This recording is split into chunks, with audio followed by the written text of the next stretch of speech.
Yes. Yeah, yeah. You know.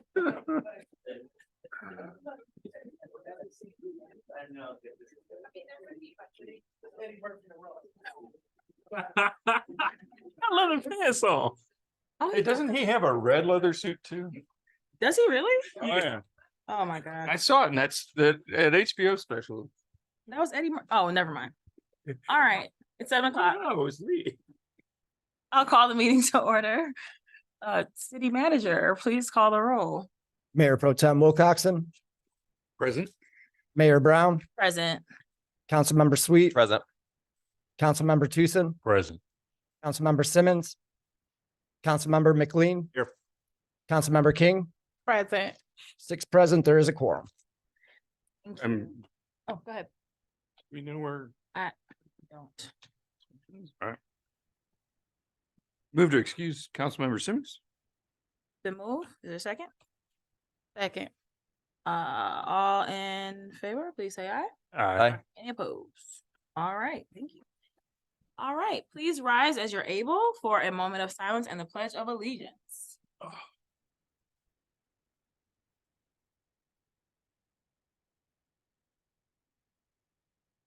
I pledge allegiance to the flag of the United States of America and to the republic for which it stands, one nation, under God, indivisible, with liberty and justice for all. Thank you. All right, I'll entertain a motion for agenda approval. So moved. Support. Any updates or changes first? Other than the presentation by Amanda. All in favor with the agenda as approved, please say aye. Aye. Any opposed? All right.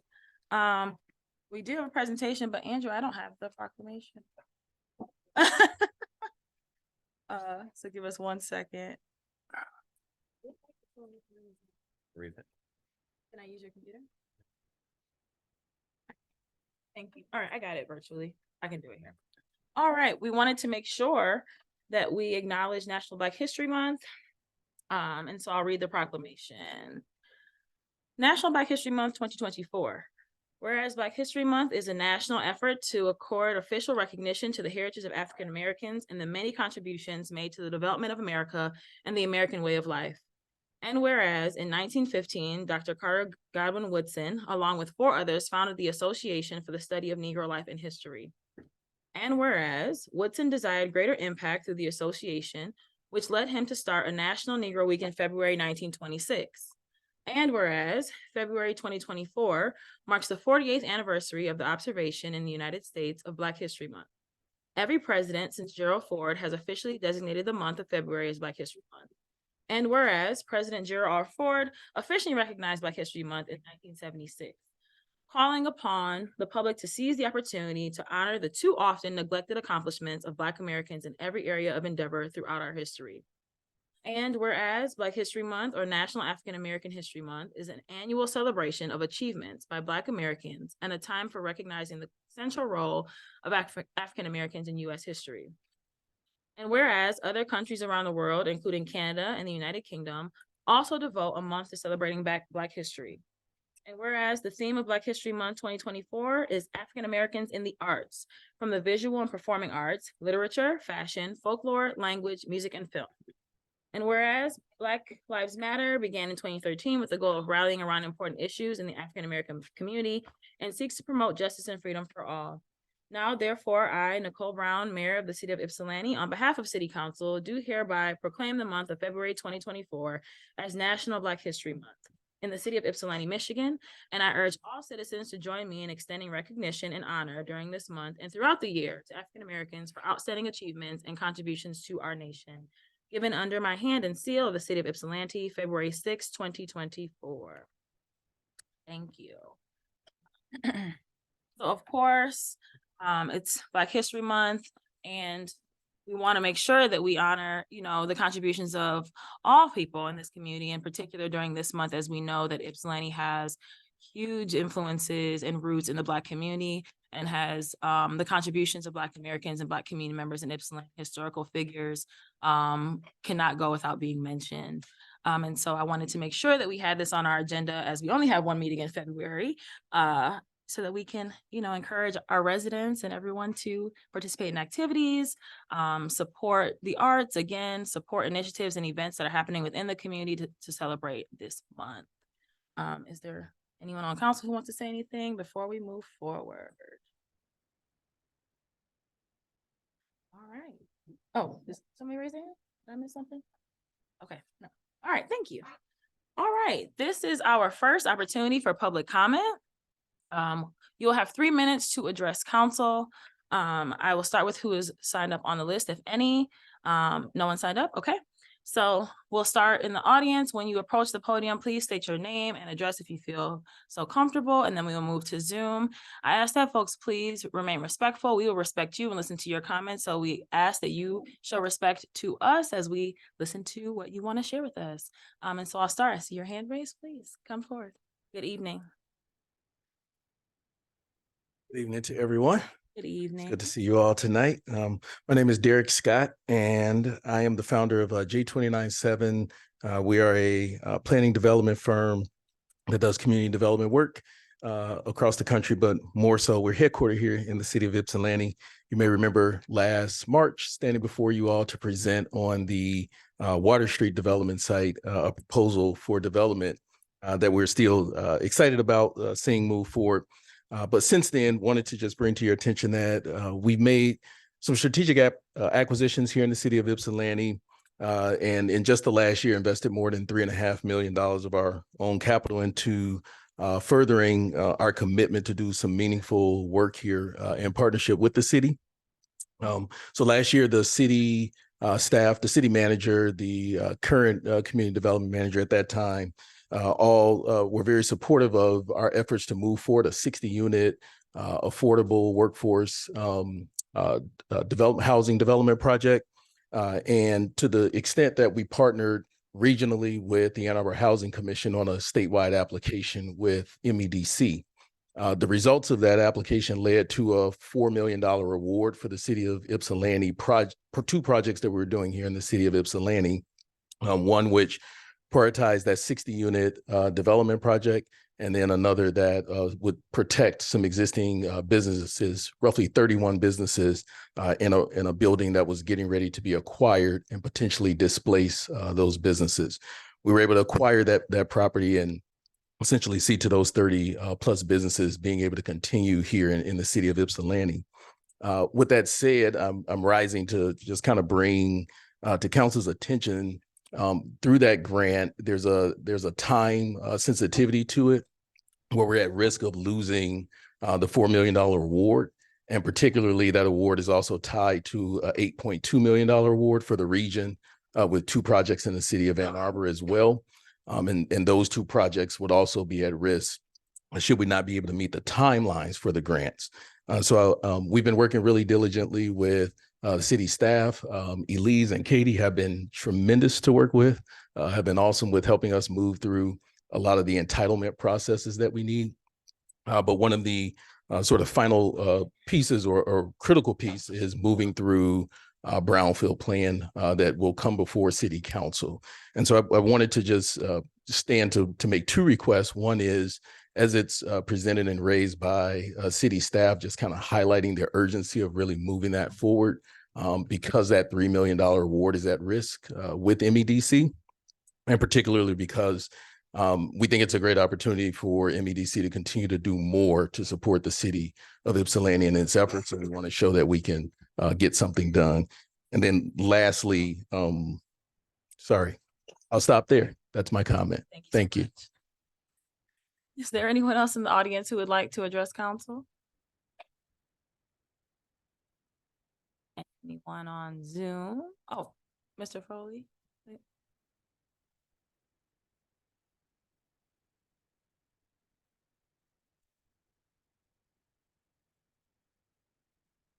Good evening, Mayor. Good evening. Staff, council, in particular, Andrew, congratulations. I know there's no other better choice to manage the city other than yourself from the years that I've been engaged in it. I just want to congratulate you. Just reading a quote earlier said is that if you don't have any critics, you're likely not to have any success. I came down to city council meeting because I haven't been here as often as I have been in the past. Welcome, Melvin. And I use that quote because I've been listening to a lot of criticism of our city, of our elected officials, our staff, the administrator. Because a lot of people don't like to see our city advance. The majority of those people that you see that don't want to see the advance are not from this community and really don't have no vested stake in this community other than to tear it down. At some point, we got to stop this. It's going to take more than council. It's going to take more than staff. It's going to take the collective effort of our community to have the guts and the backbone to stand up for what is righteous and what is true. So I'm just here tonight because I haven't been here in a while. And I'm going to try not to make my attendance at council as less frequent as they have been. So I encourage council, staff, that you support and work with our chief, work with our city manager, and work with our mayor. I know each one of these professionally and personally. And this is one of the first times in a long time that we've had those three positions on the same sheet of music. So I stand in support of you. I know each one of you, like I say, professionally and personally, and you're good people here to do a good job. That's all I got to say. Thank you for your time. Thank you. I'm sorry about that, Mr. Barr. My name is Brian Foley, lifelong city of Ypsilanti resident. Oh, is there anyone else in the audience who would like to address council? Good evening, please come on.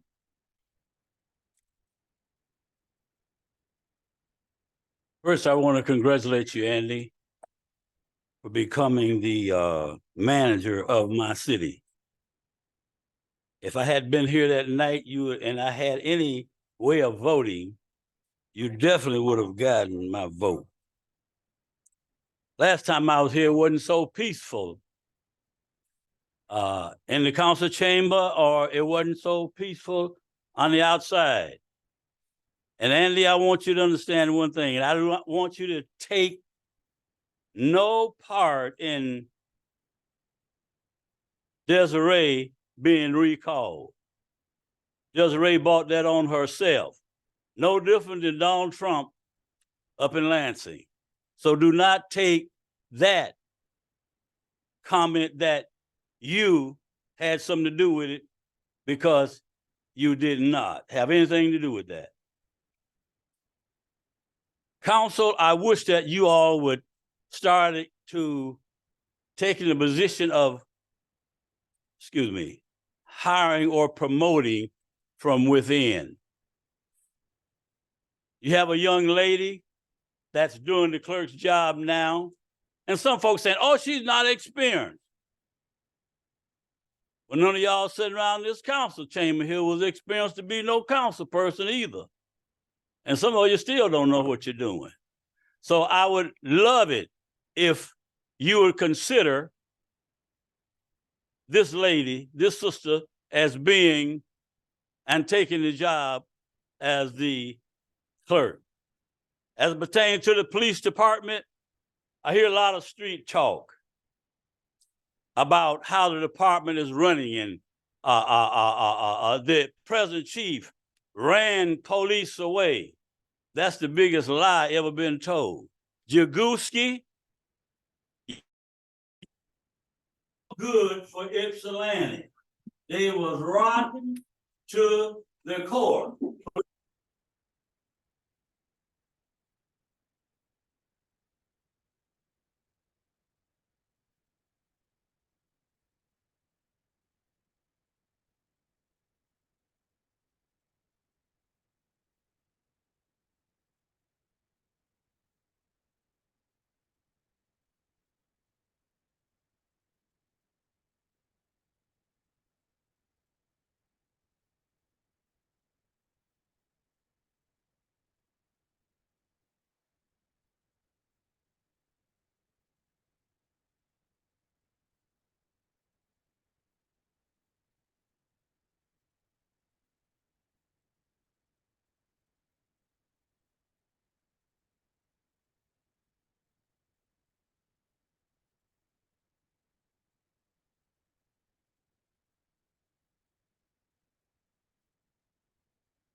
Yes. right, we're back. Okay, wait, we're back. I'm sorry. This is like, what we got? We're back. Okay. So things are recording right now? Okay. I'm gonna call the meeting back to order. Thank you, city manager and Oracle for your help. So we're back at public comment. If there's anyone on Zoom. Anyone on Zoom would like to make comment, please raise your hand. You'll have 3 minutes to address council. No hands are raised down. I'll circle back to the audience. Anyone else in the audience? All right, seeing none, we will close public comment. All right, so we are moving into our ordinances. So our first ordinance, Councilmember McLean, you have that, and you can go ahead and read it into the record. Chair, it is resolved by council, of the city of Ypsilanti, that an ordinance entitled Ordinance to amend Ypsilanti City Code to repeal ordinance 1055. City Code Chapter 114, Vehicle for Hire, Article 3, Authorized Records, Division 2, licensed, be adopted on first reading. I so move. Support. All right, so moved and supported. Good evening, Mr. Barr. Good evening, council. This comes to you on my suggestion to clean up the city code. This is a particular ordinance that was drafted and enacted some years ago. It's never been used. What it does is it requires that the city police inspect records or vehicles in the city to haul cars. And there's a certain amount of training and equipment that's necessary to do that. We've never required that in the city. In addition, the state law requires the state police to do this work. Since it's never been used, and since the state police are doing it, and we want the code to reflect reality, I'm suggesting that we just get rid of this particular ordinance, and that's what's in front of you now. Are you all okay if I open the public hearing before we ask any questions, or do you want to ask Mr. Barr any questions first? All right, we'll open the public hearing. If there's anyone in the audience who would like to speak to us on this ordinance, please raise your hand. If anyone on Zoom would like to make comments on this specific ordinance, please raise your hand now. Okay, please close the public hearing. Madam Chair, it is resolved by the council of the city of Ypsilanti that public hearing for an ordinance entitled Ordinance to amend Ypsilanti City Code to repeal ordinance 1055, City Code Chapter 114, Vehicle for Hire, Article 3, Authorized Records, Division 2, license be officially closed. I so move. Support. It's been moved and supported. All in favor of closing the public hearing, please say aye. Aye. Any opposed? All right, the public hearing is closed. Are there questions from council for Mr. Barr on this update or removal? Yeah, I think so too. All right, seeing none, city manager? Mayor Brown, Yes. Councilmember Sweet, Yes. Councilmember Tucson, Yes. Councilmember Simmons, Councilmember McLean, Yes. Councilmember King, Yeah. Mayor Pro Tem Wilcox. Yes. Motion carries unanimously. Councilmember Tucson, you have our next ordinance. I do. So resolution number 2024-015, resolution to approve an ordinance to amend city code section 74-126 to remove air pistol and air rifle from the definition of weapon to bring the section into compliance with Michigan state law MCL 123.1102. And I so move. It's been moved and supported. Good evening again, Mr. Barr. Good evening, council. A number of years ago, a great number of years ago, in fact, there was a case in Michigan called People versus Llewellyn. This was a criminal case, and the upshot of the case was that the court reminded the prosecutor and the defense that the cities and municipalities owe their allegiance to the state, and we get all of our power from the state. And in the case where the state has taken charge of a particular subject, it's said that they have occupied the field, and the city no longer has the power to legislate in that particular field.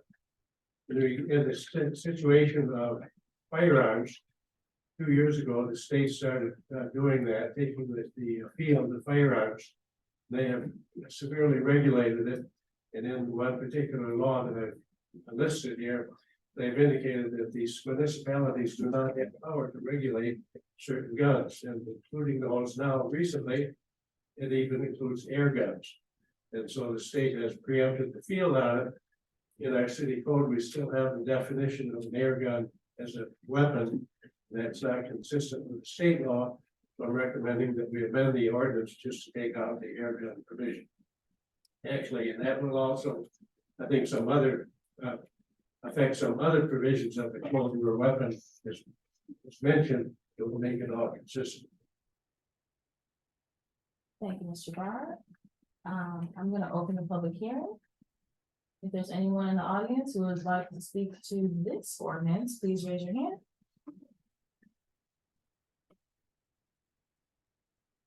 Anyone attending on Zoom would like to make comments specific to this ordinance, please raise your hand now.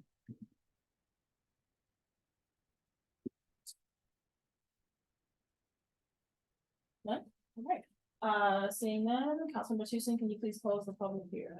Yes, it is resolved by the council of the city of Ypsilanti that the public hearing for an ordinance entitled an ordinance to amend city code section 74-126 to remove air pistol and air rifle from the definition of weapons to bring the section into compliance with Michigan state law MCL 123.102 be officially closed, and I so move. Support. If there movement in support, all in favor of closing the public hearing, please say aye. Aye. Any opposed? All right, any questions about this ordinance? Councilmember McLean? Thank you, Madam Chair. Council Barr, so as I understand it, what the state is telling us in effect is we don't have the right in our own city to say how people can handle certain weapons, including air guns. That's correct. The only thing under the law that we can do with weapons is we can prohibit their discharge in the city, and we have done that. As far as carrying, displaying, using, the state has all preempted the field from that. I appreciate the clarification. I understand that we're in a situation where there's no legal authority for us to act. But I think I at least want to register my own moral objection to the state taking that preemptive action in this area. We'll do what we have to do legally, but I think it's the wrong thing to do as far as the state goes. Thank you. Thank you, Mr. Barr. Are there other questions or comments from council? Mayor Pro Tem? I just find it ironic that the slingshots we're able to regulate slingshots as weapons, but not fire rifles. How about that? And I think that some of the other issues in this is a lot of this falls into the road, but in fact, similarly, and so if somebody brandishes a air rifle or an air gun in any menacing way, then would that fall under the facsimile? No, that would be under the state law.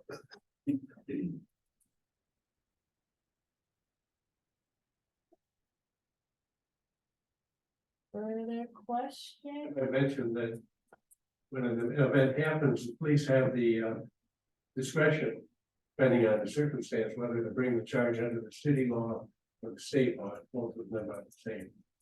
In this case, the state has preempted the field in regard to weapons, guns. As far as drunk driving, for instance, both of us have the same discretion on that and their laws on that. So you have to look at exactly what's happening in a particular situation.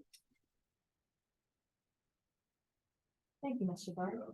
Further questions or comments? Seeing none, thank you, city manager. Councilmember Sweet, Yes. Councilmember Tucson, Yes. Councilmember Simmons, Yeah. Councilmember McLean, Yes. Councilmember King, Yes. Mayor Pro Tem Wolcott.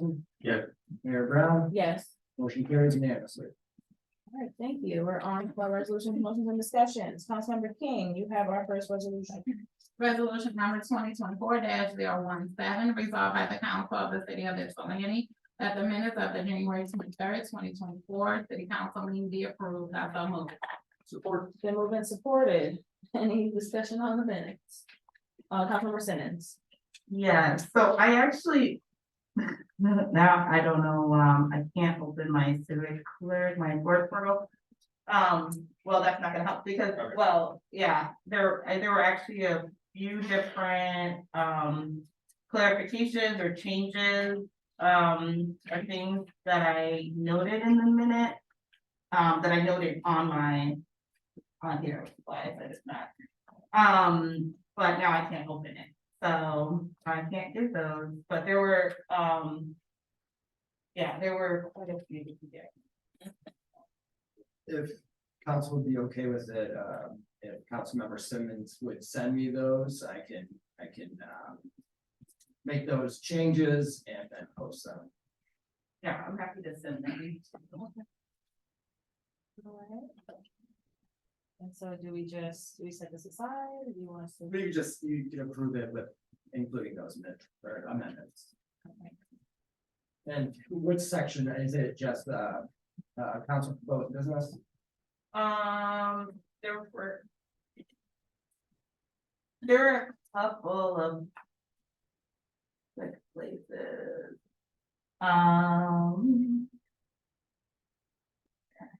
There were, well, not only that part, I feel like there was someone, although one of the things I think was updated already.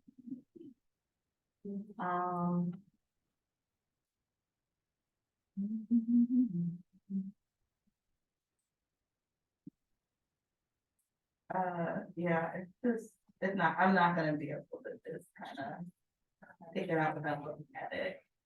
When I looked at it in depth, so. Were any of the items where action was taken, or are they just like liaison reports or you were council proposed business? One was somewhere where Patrick was both listed as a yes as well as not appointed. So that was one. And then there was another one where I'm kind of seeing where it is, but So I think it would have been on the first vote. So I'll just have to edit that, but I know what you're talking about. yeah, and then It's correct. Actually. then there was some in there in the parts where there was some more description. So that might have been, Yeah, if that's the only item that wasn't an actionable item, just send me your updates for the other and incorrect comments that were made. Yeah. Change.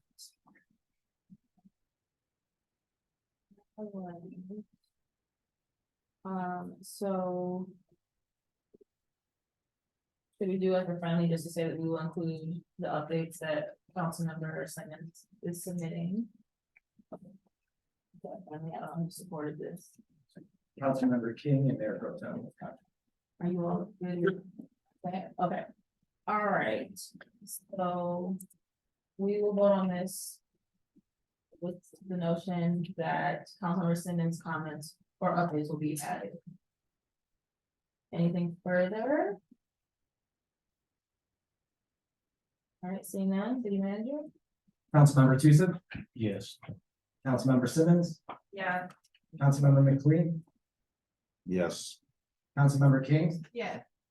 Mayor Pro Tem Wilcoxen. Yeah. Mayor Brown, Yes. Councilmember Sweet, Yes. motion carries unanimously. Just want to state that on the agenda, it says the December 23rd meeting, just to make sure that it's updated, but the document in the packet says January, so. You're doing a lot of things, okay. You're doing a lot of things. Councilmember Sweet, you have our next resolution. Resolved by the council of the city of Ypsilanti, whereas in January of 2024, the city council engaged in goal setting and budget prioritization exercises with the valuable assistance and facilitators by Ms. Simmons and city administration. And whereas Ms. Simmons prepared 5 strategic goals which outline the results of the city council's goal setting sessions. And whereas during the 3 goal setting sessions, city council, city administration, and the facilitator developed 6 strategic goals with further clarity provided in the attached report. Strategic goal 1, capital improvements and revitalization of city-owned facilities and spaces.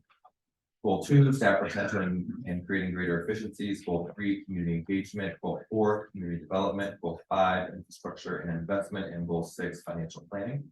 Whereas pursuant to section 5.02 of the Ypsilanti City Charter, the city council desires to adopt goals, objectives, and budget priorities for 2024-2025. To provide the necessary direction to the city manager for allocation of resources for the fiscal year 2024-25 proposed budgets. Now therefore be it resolved by the city of Ypsilanti, the Ypsilanti City Council does hereby adopt the Ypsilanti City Council 2024-25 goal setting report as the city council's goals, objectives, and budget priorities for fiscal year 24-25. Be it further resolved that the Ypsilanti City Council does hereby direct the city manager to consider these adopted goals and objectives and priorities during the preparation of the fiscal year 24-25 budget in accordance with section 5.02 of the Ypsilanti City Charter, and I so move. Support. It's been moved and supported. Comments? Questions? Mayor Pro Tem. I just want to go on record that, where they filed the agenda, on Friday, that contained 6 goals. The report was not delivered until yesterday. I have not asked the report. So the initial time when I sent it, it kind of provided a rough outline that was provided to me by the facilitator. This new report I received last night, and it has a little bit of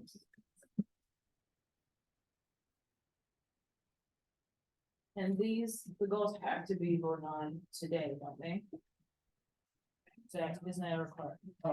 Right, if council's okay with the, I believe, 6 goals that were listed, then it can approve those, and it's really up to council through the budget process where we allocate funds to achieve those goals.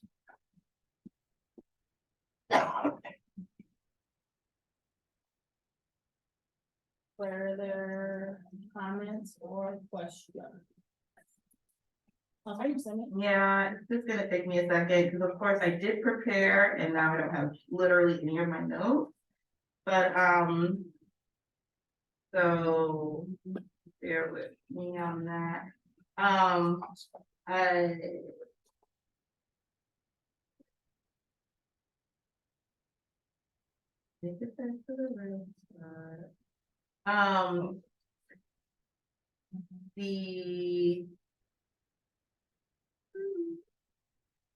So under.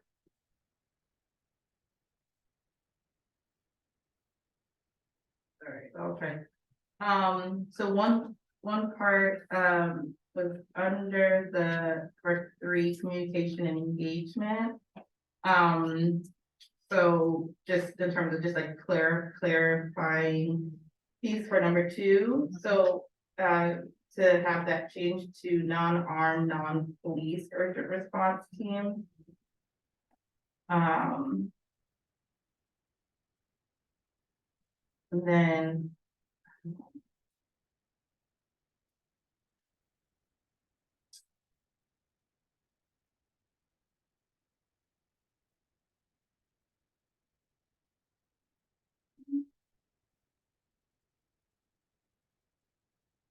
And then. The.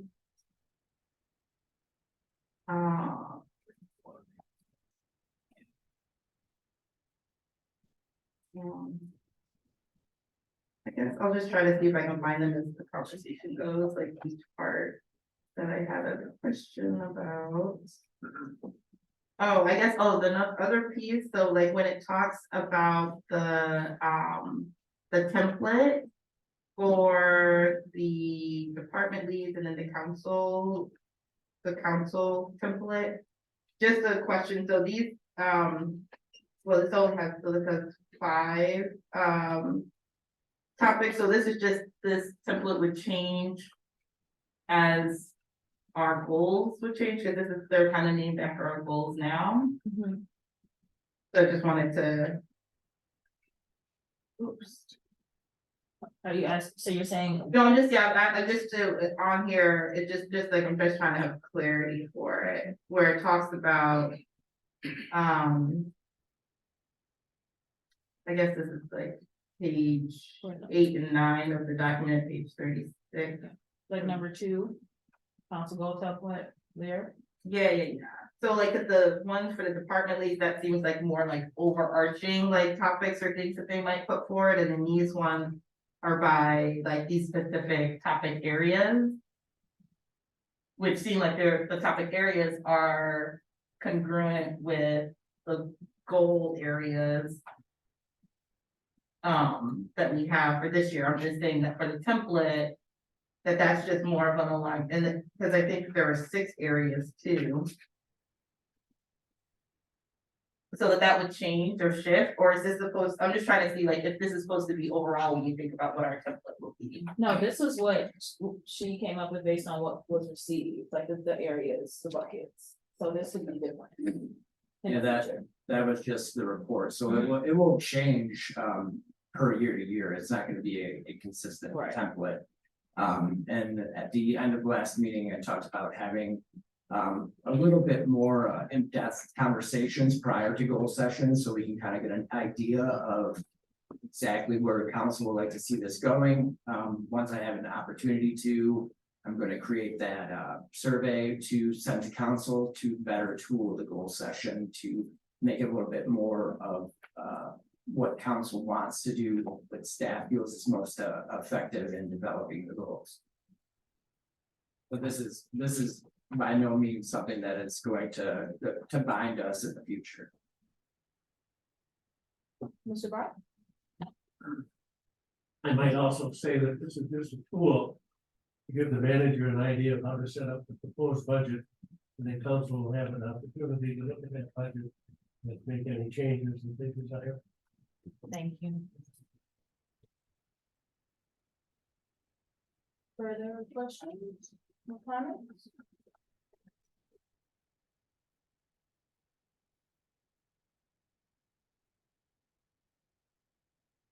Do you have roll call, folks?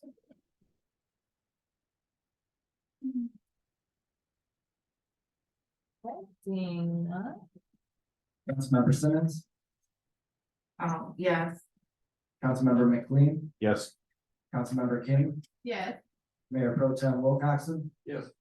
Mayor Brown, Yes. Councilmember Sweet, Yes. Councilmember Tucson, Yes. motion carries unanimously. Thank you. Mayor Pro Tem, you have our next resolution.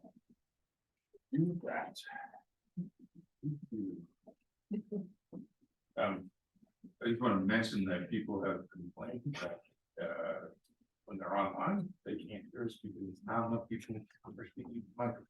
So Oh. with that. See that better. Resolved by the council of the city of Ypsilanti, resolution 2024-019, whereas the maintenance garage at Salt Barn requires significant repair and are currently not able to be used for their full capacity.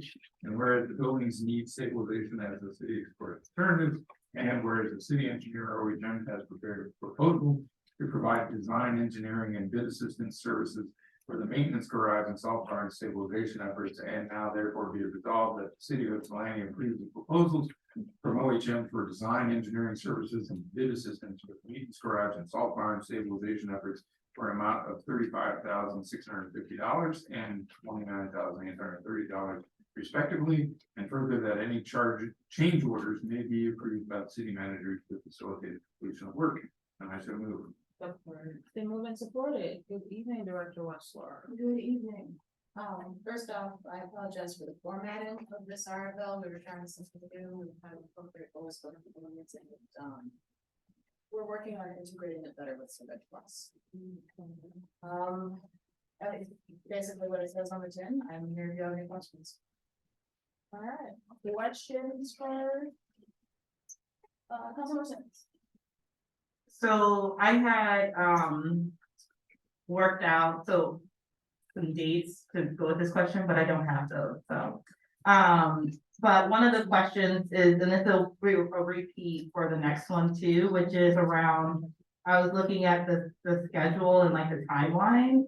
So to think about how we could become even more clear, like based on like the range, so that we can match them with when we have council meetings. To know, so there's different things where they're supposed to come back, like midpoint, 95% done. And so I was trying to match where those, so they had said, okay, within 3 weeks we'll start. Then this will be about halfway, 4 more weeks, 4 more weeks. And so, I was just wondering about whether to get more clear about that, so we can have those dates, so people know when to expect that that's gonna actually come to us. So one of the ones that is even more important because of how it falls in our schedule, that it could really come like much later. So like there's some where it falls like in between when we have council meetings, and so I was like, could we decide if we're gonna have them come the one before or the one after? So help me understand at which point you envision this coming before the council. Is that not when it says, are there not the, when it looks, I thought they were, let me see here, good, let's say.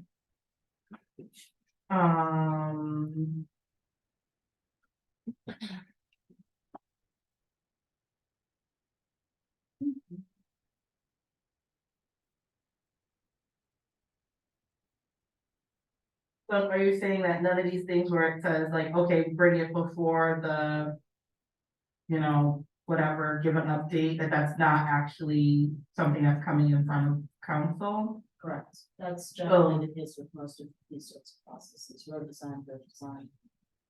etc. So the kickoff meeting would generally be with staff and other stakeholders. Prepare drawings and specifications to the city for review and comment. That again, it's generally staff. It would be up to the city manager to bring it to council if we felt it needed that. Bidding documents, they would go through legal review. Not necessarily council review, their technical documents, generally about 200 pages long, without the drawings. Submit the design progress to the city for final review and comment.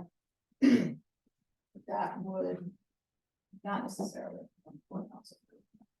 Okay, so you're saying this whole timeline is more like behind, and we won't actually see anything until it's saying, hey, this is how much it's gonna cost. Basically. Yeah, and so, when we talk about having a facility work session, we can talk about the scope of everything. This is purely just stabilization. That is to keep the buildings from falling down. It is not looking at programming the space. It is not looking at demolition, remediation, anything. Let's see here.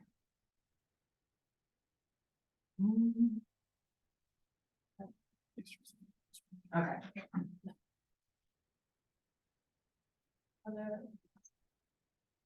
I'm gonna talk to Councilmember Sweet. And then come back. Yeah. Okay, cool. I said a quick one. I know it's 2 separate proposals because they're 2 separate facilities on the site, but is the process running simultaneously for both, or is like one coming before the other? Okay, so they would both be going out to bid, for example, together and kind of running, okay, like that, okay. Rachel, did you have anything to add there? I agree, concurrently. Okay, I apologize. This is Rachel Jackson. She's thanks, Rachel. OHM engineer representative. Mr. Barr? In regard to the questions of Councilmember Simmons, this is an illustration of the charter. The charter indicates that council is the policy decider. They decide if they're going to hire this person, this contractor, to do the work, and then it's up to the city manager to implement it. The city manager does the supervision and the management of it. Council sets the policy. That's one reason why council does not get involved in the nitty-gritty of these meetings that the directors described. Thank you, Mr. Barr. Representing. Yeah, which is a point of clarification. So given that separation of functions, once this bidding is done, so OHM is helping with the bidding process, when those bids come in for the actual work, that comes before council. Yes. Correct. Yes. And at that time, we can assess whether that stabilization, you know, whether we do that, look at the cost of that compared to demolition, things like that, those questions all come up at that point. I understand, it's been clarifying for everybody else that. Thanks, Madam. You have a question? Councilmember McLean? Chair, Director, So I see in some of the documents, that it looks like 8 weeks is about our timeline for actually having the bid specs out on the street. Thank you. Any additional questions, Councilmember Simmons? I mean, I think this might technically actually be for the other one, so I can, I guess, wait. It's one. It's one resolution. Okay. Yeah. Yeah, so then, yeah, for this question, so around the salt storage, I just had a question, it looked like it said for like short term, like it wasn't necessarily a long-term fix. So it would, I guess I'm just wondering, like, what would that look like to have a longer term fix, or is it just? Yeah, why a short-term fix as opposed to a longer-term fix? So a short-term fix is meant to get us through the next winter. A long-term fix would likely upon the result of, further review, et cetera, be a full replacement. That is a lot more work. So we would put together bid documents for demolition. We would have to have more environmental information if we're going to do anything with the subsurface or change the location, change the footprint of the building. It's a much larger meeting that would probably be with the current level of capacity, be at least a 2-year process. So both this and the stabilization, throws a good maintenance garage are intended to get us past the next. Thank you. Further, Mayor Pro Tem? Thanks. We had public comment from an architect that purports to be an expert in old buildings. Chuck. Chuck, Yeah. has he been consulted and input taken into this stabilization? Absolutely. Thanks. He's been on 2 tours of the DPS facility, both with myself and with some other engineers to look at some stabilization solutions. He has given his input, that input has been given to OHM, and we've had discussions about that as well. Further questions or comments from council? Seeing that, thank you so much. City Manager? Councilmember McLean, Yes. Councilmember King, Yes. Mayor Pro Tem Wilcoxen, Yes. Mayor Brown, Yes. Councilmember Sweet, Yes. Councilmember Tucson, Yes. Councilmember Simmons, Yes. motion carries unanimously. Thank you. Councilmember Simmons, you have our next resolution.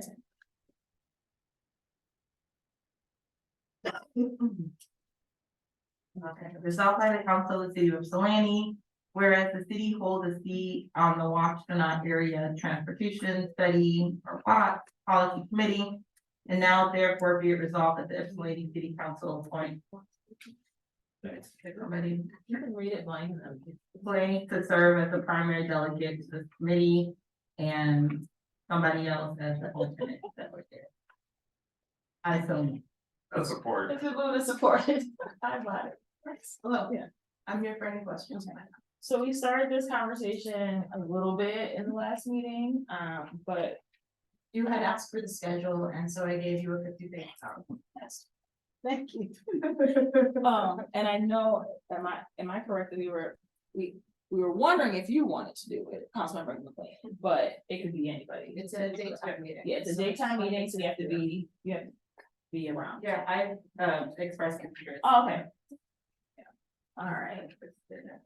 There's also a technical committee meeting tomorrow morning, if anybody's interested. Okay, so you're not in the area? It's once a month. Yes, I believe so. Once a month. It's in the memo, which Oh, yeah, it's right here. So, Yeah, Councilmember Simmons, you'd like to be the delegate, primary delegate? Is that what you're saying? Yes? I am. Would you like to be the alternate? All right, so. This was, I'm sorry, Yeah, go ahead. Yeah. the liaison that we had Mhm. was this delegate. Yes, Okay, so. Probably understood it. Jason yes, was this delegate. yes, she was the primary delegate. Who was the alternate? we didn't have. We didn't have one. Yeah. Yeah, we didn't have. I just do want to put out there, just to put, maybe make lives a little bit easier for you. That Watts, I believe the members can participate via distance, but I can double check that, if that's a concern. But I think I did wonder about that.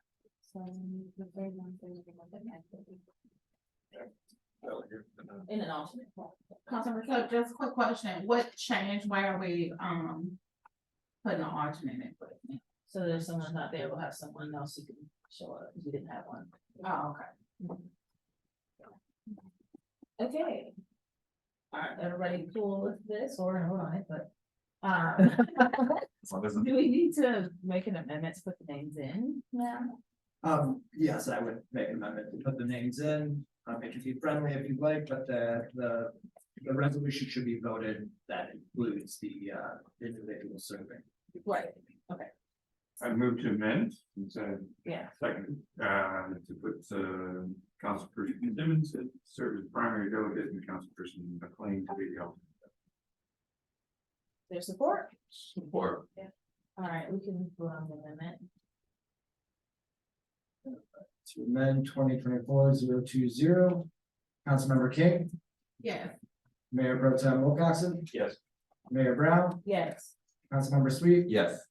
Councilmember Tucson, Yes. Councilmember Simmons, Yes. Councilmember McLean, Yes. motion carries unanimously. all right, thank you. And so are there any other comments or questions before we vote on the amended resolution? Hopefully not, seeing none. Please call the roll. Mayor Pro Tem Wilcoxen, I'm sorry. this is as amended. As a. Yes. Mayor Brown, Yes, Councilmember Sweet, Yes. Councilmember Tucson, Yes. Councilmember Simmons, Yes. Councilmember McLean, Yes. Councilmember King, Yes. motion carries unanimous.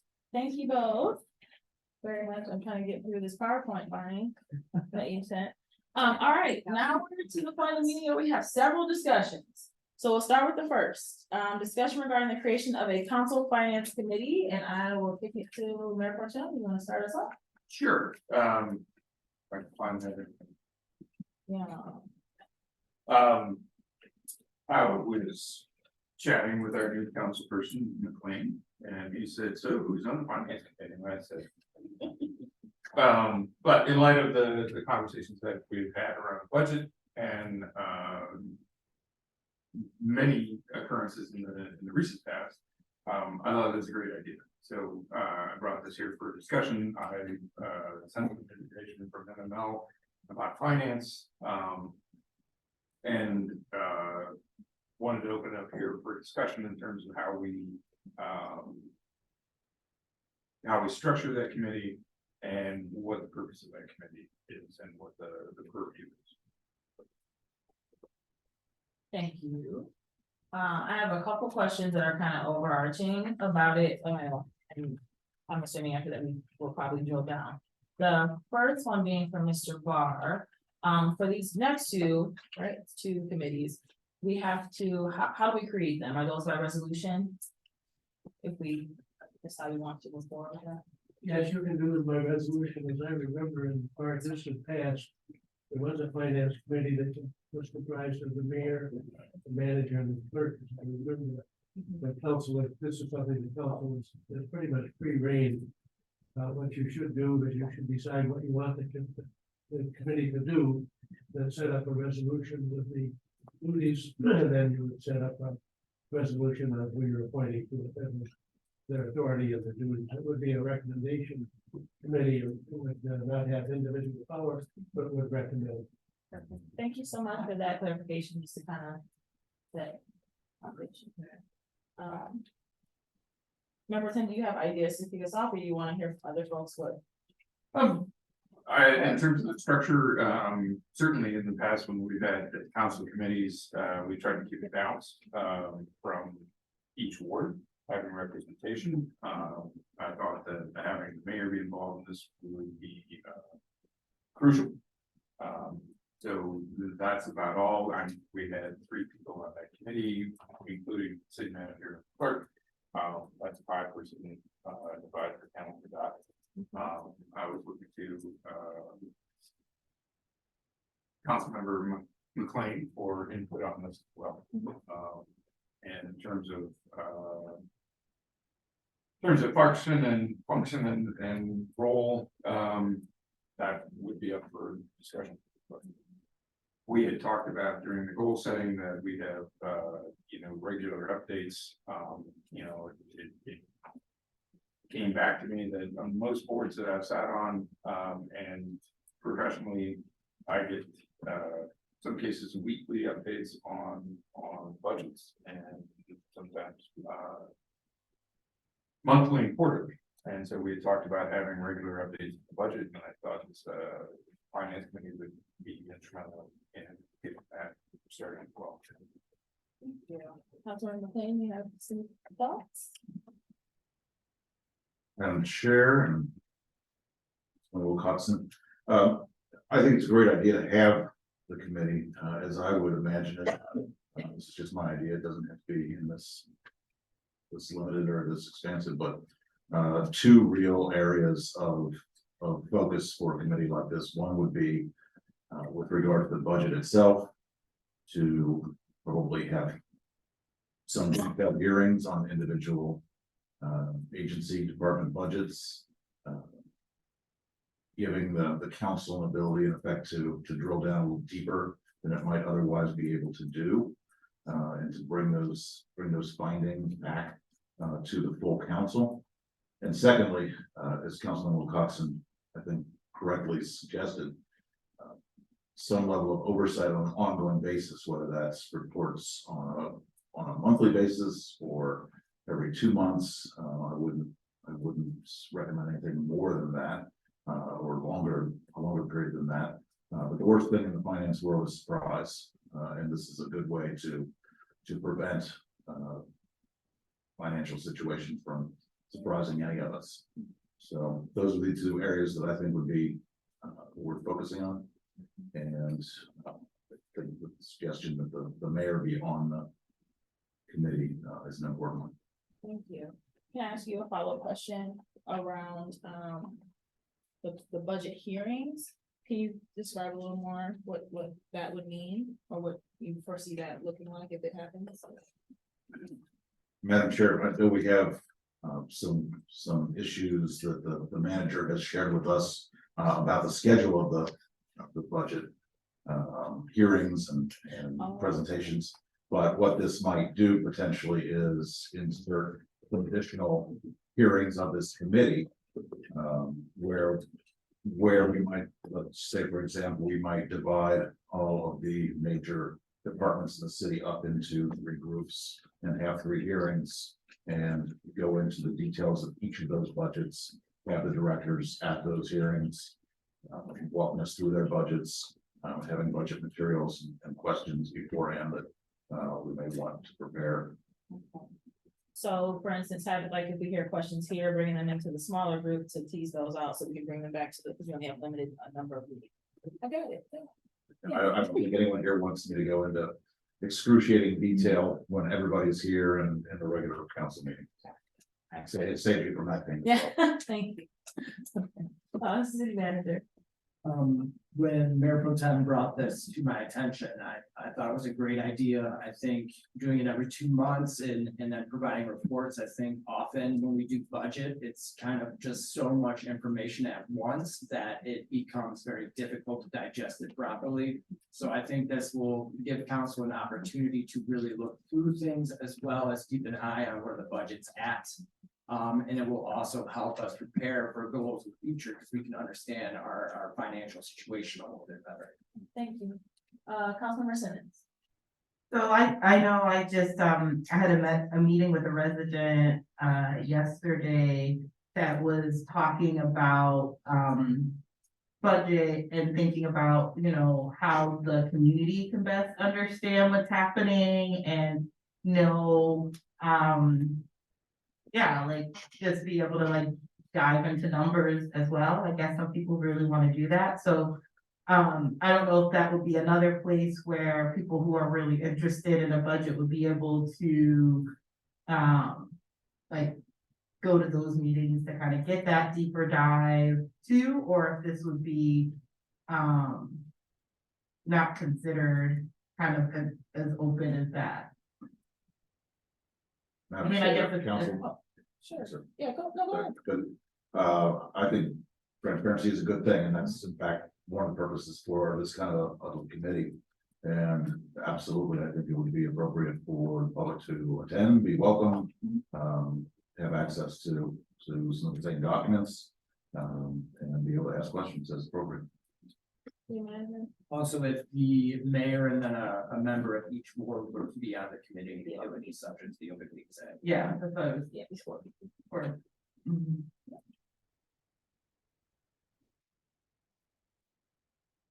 Good discussion.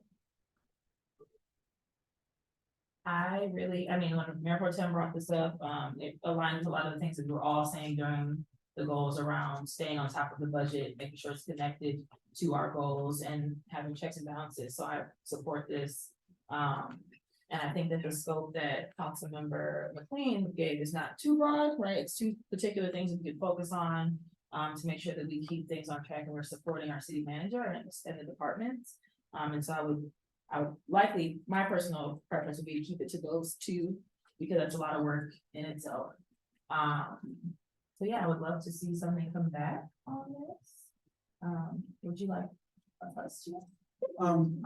I can work on this resolution if Councilmember McLean would like to aid, or Mayor Pro Tem, we could put this together and get it before on the March agenda. I don't know how likely it is that we'll be able to use this in this budget process, since we're kind of getting towards it. But we can definitely make that attempt as well. Thank you. Is everybody comfortable with this? All right, wonderful. Do we need more discussion on it or can we move forward? Okay, good. Thank you. All right. Next discussion regarding the creation of a council personnel committee. Mayor Pro Tem.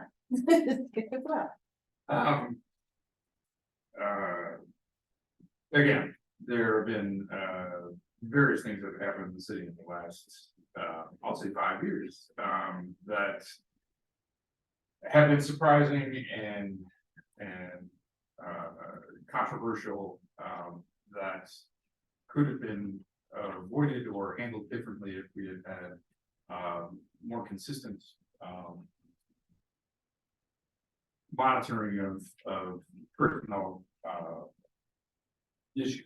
And so with that, looking at the number of spaces that we have open, positions that are open in economic development or community services director, and other spots that need to be filled. I brought this forward and had conversations with City Manager Malinga that it's under his purview as the city manager, excuse me, to do the hiring and firing of city staff, except for in the clerk's department. And I don't want to get into the business of micromanaging that. And I was looking at this more of as a support and sounding board for the city manager to move forward with building a team and in other departments as well. And so it's not about micromanaging or stepping into that role at all, but at least having information and support for the city manager. Thank you. City Manager, you have something? And again, would be an issue of creating more transparency. The charter clearly delineates what council has purview over and what the city manager does. But I think it's good to have these discussions in the open about staffing. I don't think this would need to happen every 2 months, maybe quarterly would be more reasonable there, but I don't see the harm in it, making things more open if it's always good and going. Councilmember Simmons? I'm just so, when thinking about what would happen in these maybe quarterly check-ins, what might that look like? You know, would it be just like, hey, is it more to, you're trying to think about how we balance making sure that we have staff or in these positions, or checking on their morale? Like, what would that look like? Pretty much everything that's under personnel. We have one person for personnel at this point. That that position is turned over a lot. Mhm. You know, when we get to evaluations, there's one process within staff and then another process for the staff that, city council has purview to. So harmonizing that, you know, just. Wide open. Mhm. So it might include things like, oh, hey, you know, that committee might make suggestions about like the. Like staff outings or and bring that to council, or I'm just trying to think about what kind of range of things. Might happen within that, you know, so. What do you? Yeah, there's nothing right now. There's no, you know, like, I don't know that there's ever been. but Mr. Bob might know. To my knowledge, there's never been such a committee, and Mayor Pro Tem has put his finger on an important point, and city manager also. You have to tread very carefully on this to make sure it's consistent with the charter. Mhm. So this is a space for like a sharing of ideas or feedback. What's happening? What are you working on? It even, instead of quarterly, it could even be an ad hoc committee, especially in times like this where there are several positions open. It might be a good idea. I could speak with council or the members of this committee about what exactly we need to fill these positions, how we can do that and strategize that way, so council has an idea of, okay, what strategies are we going to use in order to fill these positions? What would the cost be behind that? And it would be just a way to kind of work on this together, the solutions together, rather than, again, just bringing this to council during budget. So it's more of an information sharing. It to me would be something that it's essentially, it's almost like a part of the budget. It's like a personnel part of the budget. So we can understand, especially professional development, where we need that in different areas, so we can, you know, help our staff grow that is here, as well as bring in the right talent for the city. Thank you. That sounds great. Councilmember Sayers? Yeah, I was just gonna say that feels a lot more compelling to me, in terms of ad hoc and coming together around something particular. And I guess, yeah, and then I guess we could just figure out like how many people are interested in being on that committee in general. So. Councilmember McLean and then Councilmember Sue.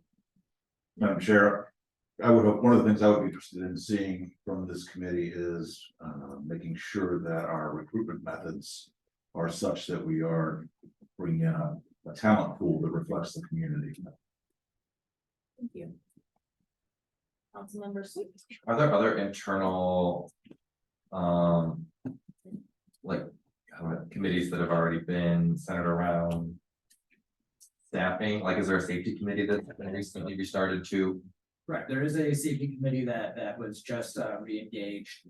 In terms of staffing, it would really be that department head as well as working through HR. Okay.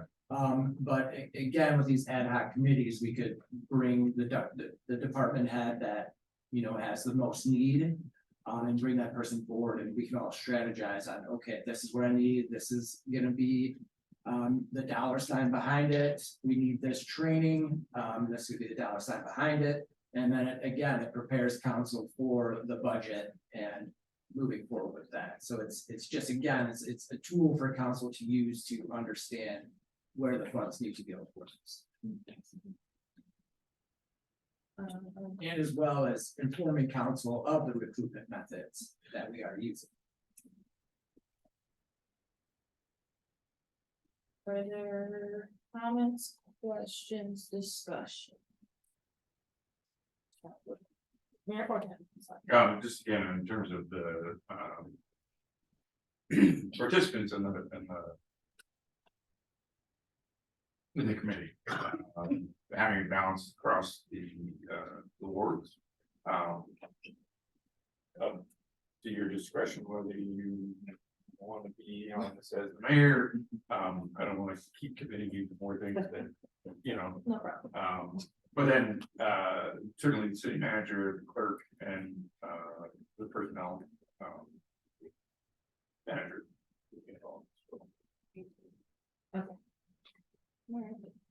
Mr. Barr. One other thing that you must consider when you're doing this type of thing is that all of the council is entitled to all of the information, so you have to make sure that there's a good flow of information. Thank you, Mr. Mayor. Again, I think that, working with the city manager to bring a resolution to this meeting, So who would like to work on that with our city manager? Mayor Pro Tem, I knew that, obviously.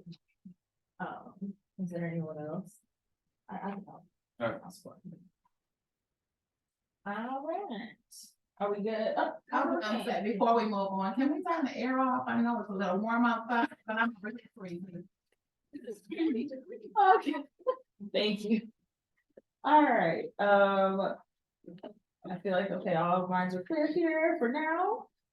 Next discussion regarding the section of zoning code regarding the storage of recreational vehicles, Mayor Pro Tem.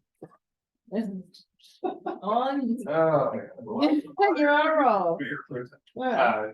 Yeah, so this is, I brought this forward because, again, conversations with city manager Kalinga, a number of, so we have a new code enforcement officer who diligently, did the job. And there have been a number of, codes that have not seen the light of day that have been enforced. And so, to that end, recreational vehicles is one of, part of the code, in terms of where you can store them on your property. And so, a number of people have been written up for this. Nobody has had a hearing, the date for those. I think the first one was scheduled for this week. This has come before the planning commission. At the last planning commission meeting, there was a discussion, a very long discussion that actually rivaled some of our meetings for length. I think I got home at 11:30 that night. But in that meeting and the discussion, there have been discussion of many changes to that code.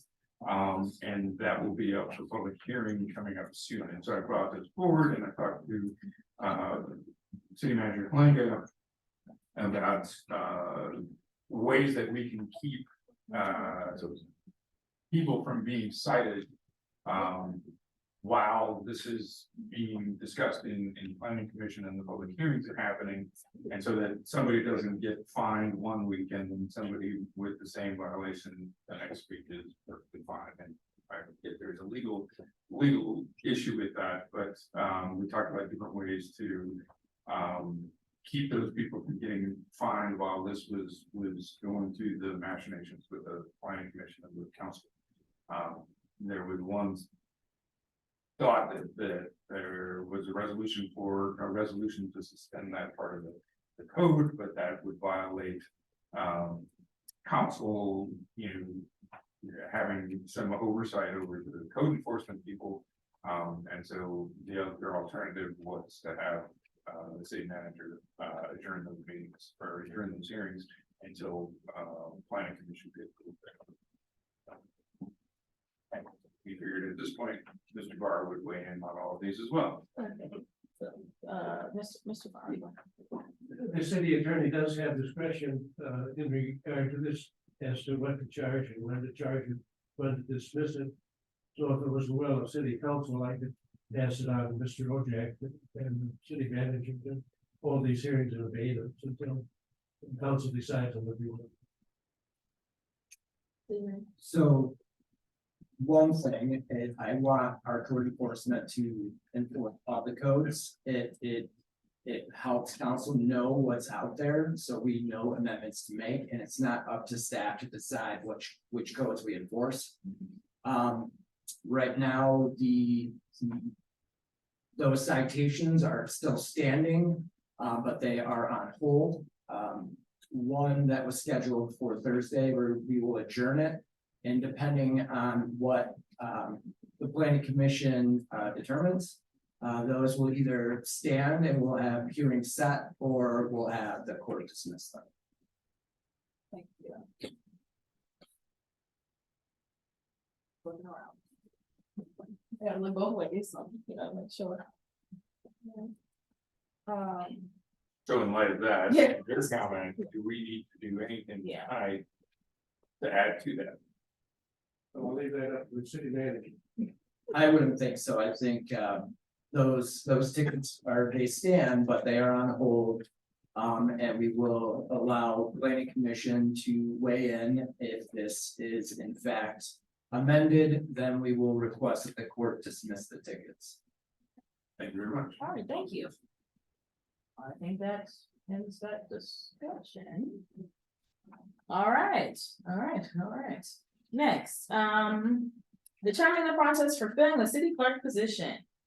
So Manager. we've received several applications for the city clerk position. And I just wanted to kind of get a consensus on council of how they would like to go about reviewing these. I don't want to basically take any of the applicants out. I want to pass them all on to council to make a determination. I'm curious if council wants me to remove any identifying information from the applicants. And then we can do numbering, which has been done for the city manager. Also, I would need a date to close that window because I would like to bring these to council at the first meeting in March. And then at that meeting, I would provide them earlier to council so they could review the applications. But then at that meeting, we could determine which members council would like to interview, set those up. Thank you. So I would absolutely like them to be redacted, and numbered or some type of anonymity, so that we can look at them with an unbiased eye. If we want to bring them, the first meeting in March is the 5th. Correct. And then we need time to review them, so a closing date. I'm just looking at the calendar, sorry. Could be 23rd? Is that enough? Because they've been open since, what, a week, 2 weeks ago? I had it posted about a day and a half After, yeah, so almost 2 weeks. So is everyone all right with the 23rd? February 23rd. Yes, it'll be the cutoff date for applications. That way they can be redacted and then sent out to us to look at, so we can discuss who to interview on the 5th. Yeah. That gives us a week to review all of it. Is that not enough?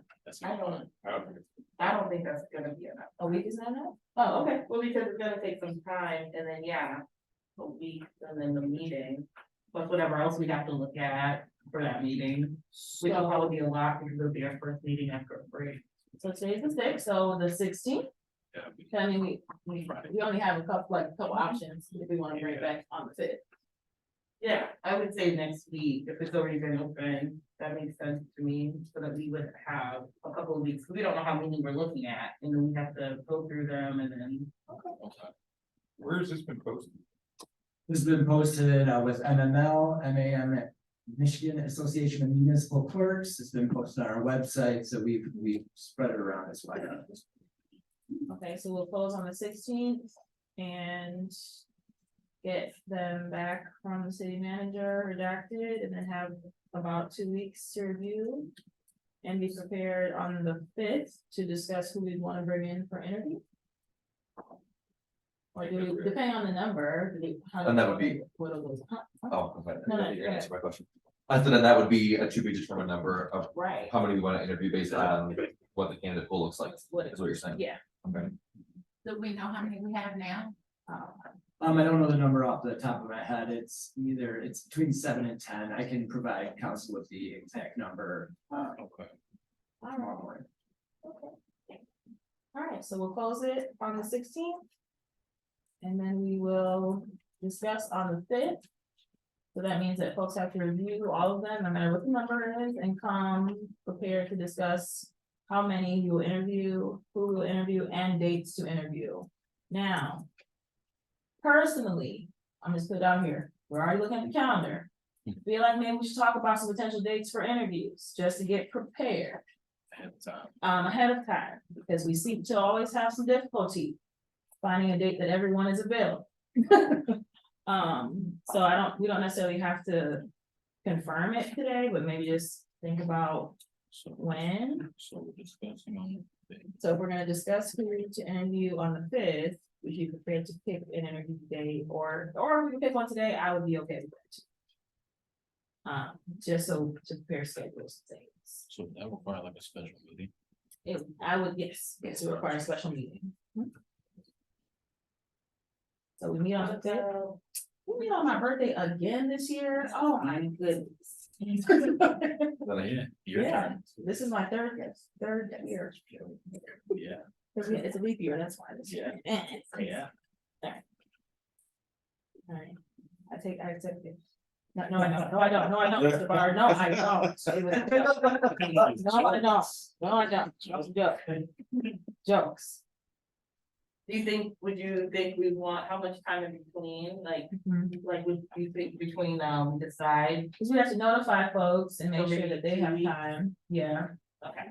So we're discussing the fifth 2 weeks, from the 5th to the 9th. March 12th. So it's a week after the fifth.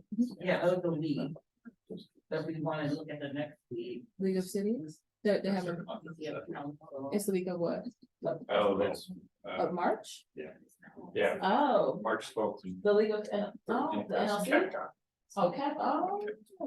Oh, oh, yeah, Rachel just told us about that. Yeah, We yeah, added in, I think. it is, okay. How about Wednesday, March 20th? There's currently no night meetings scheduled for that. I can do that. Is that planning commission? The third Wednesday? Yep. Do the 21st. I can do that as Oh, well. wait a minute. That's fine. The 21st is planned? Nah, Steve. No, that is the third week. Okay, so it's the 20th. 14th. The 21st is a Thursday. Yeah, the 21st is the next time. Oh, my calendar. Make sure everybody's in March. You find it right now? I got the right one. Okay, so which day is the planning commission? Planning commission is Wednesday the 20th. The 20th, okay. So March 21st. I can do it. If the meeting begins. Yeah, okay, it is at 7, sure, because I work late that day. But I will make myself available. So yeah, can we tentatively, March 21st will be interviews. So this is the other piece. I don't want to complicate things. But it depends on how many people we decide to interview as well. So if we start at like 7 and we want to interview 7 people, we're gonna be here till 2 a.m. That's not math, but either way. So I guess keeping that in mind too, right? Yeah, we can, if council, Decide on that many. would like to schedule another one, depending on how many they choose on the 5th, we can do that, But but at least we have the 21st. locked. Yeah. Okay, Do we set that a start time? Do 7, you want to just, You said 7 will be better. 7 will be better for me, but if it has to be 6, I have enough time to move my, my clients around.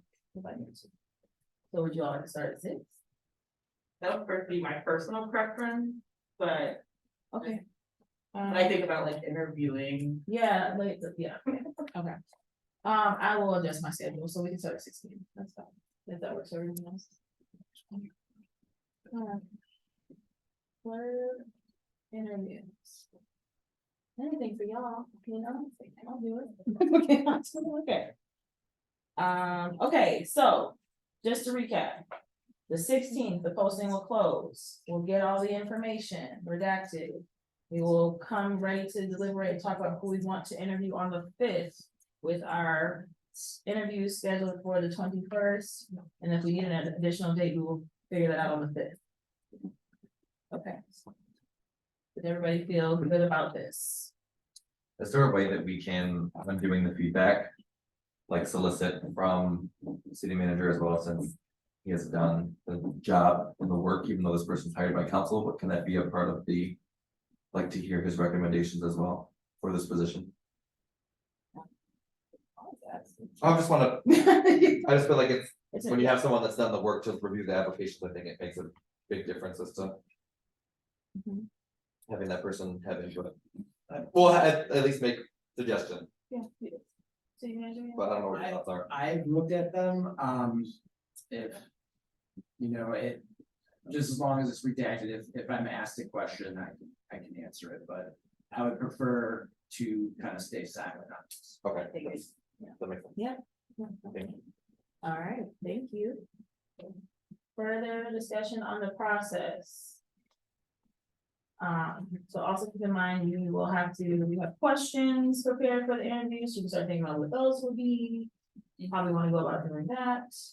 So we know well in advance that on March 5th, we gotta have some ideas for lots of things.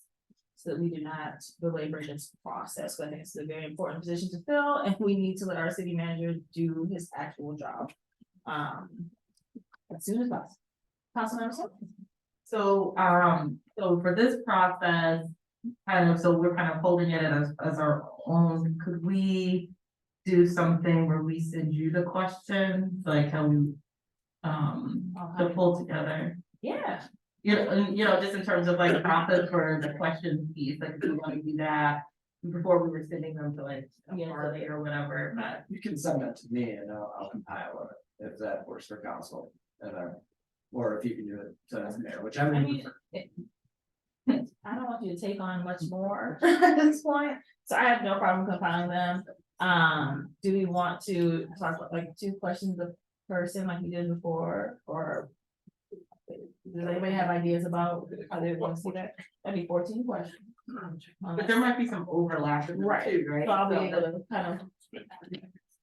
Oh, you just said. I don't know if you have overlap with 3 people. But then we submit have the same 3 something. questions. I'm well, let's take the one that's for duplicate. I don't know, we have to go around, well, I guess 2 by. So submit 3 questions and then Oh, we'll, I might have. and then we'll, no, we're gonna submit 2 questions. Yeah, thank you. And then if there are duplicates, I'll combine or like, try to put pieces together that sound good and then send it out to everyone to look at. So that way, if your question was not asked or it was misconstrued or put together incorrectly, you can let me know, like, this is not what I meant. Is that cool? Sure, that I can do by March 5th. By March, so you got a month. Look at that. You got a whole month. Perfect. I'll send a reminder in 2 weeks. Okay, I feel good about this. I'll ignore it for another 2 weeks. I and then do know, it. I know, but you won't send a reminder, I'm gonna send a reminder, I'm gonna send myself a reminder to send you a reminder. Okay, I feel good about this. Are there any other questions or concerns about the clerk process? See none, thank you all. We're at board and commission liaison report. Police advisory commission. Yes, at our last meeting, we had some in-depth conversation about pre-tech stops and whatnot, things associated with that. If I'm not mistaken, Andrew, we're gonna be bringing, well, YPAC is gonna be bringing language to the council, or what is that process? So yes, if YPAC so determines, they would pass a resolution requesting a change to city council. Yeah. And then council can do it. Well, it depends on what it actually is. If it's a policy or an ordinance that the commission is requesting, that would definitely go to council, but I'd like to see what the commission actually adopts. So there's that, and then the next meeting for YPAC is gonna be February 22nd, right here at 1 South Huron at 7 p.m. Hope to see you all there, because I will be there. All right, that's What's the name? February 22nd. HRC, Human Relations. So yeah, we finally had an opportunity to meet. Our highlights were obviously developing a calendar. Things that they wanted to work on was chapter 58, chapter 78, the complaint process to just file complaint. That is something that, those are a few things that they wanted to work on. We also discussed how the meeting will run and the rules of operation. We have not appointed anybody as of yet. That is the hope we will have for the next meeting. And our next meeting is February the 28th at 6 p.m. And they also expressed interest in meeting, having a joint meeting with YPAC. Oh, okay. Thank you. Parks and Arts. No update since the last meeting. They will be meeting again later this month. All right, thank you. Sustainability. We have our meeting next month. Thank you. HBC. Chair, the Historic District Commission met in a special meeting. I don't have the exact date, but it was 2 days after the 23rd in our last meeting. They considered one particular property, which is the space to the immediate north of the Ypsi Ale House on Washington. And the commission looked at, as is appropriate, looked at issues of materials and the exterior of the building and talked about scaling issues. But I do want to note for council members that the Mowers, who own a building to the north of the subject site,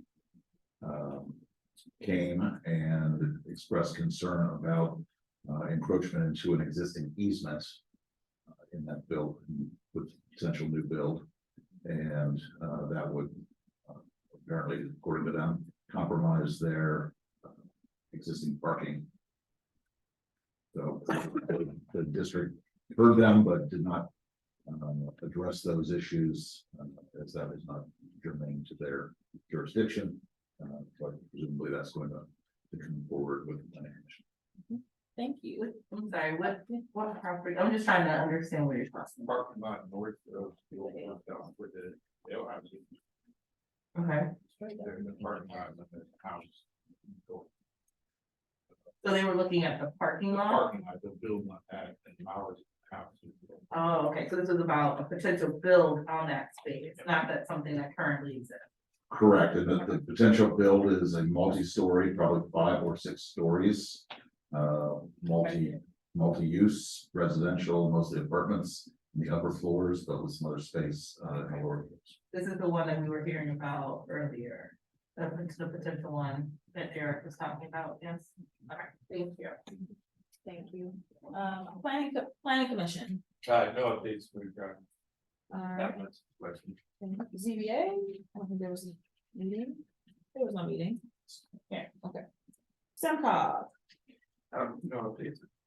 I'll add for SEMCOG, I attended the first Justice 40 meeting. It was really just an introduction to the group, and folks just talked about areas of concern and things that want to work on and have good support from SEMCOG on. So I think we'll get into some real work at the next meeting, which is in March. Well, Watts, I don't. Does we go to the meeting? Okay. Okay.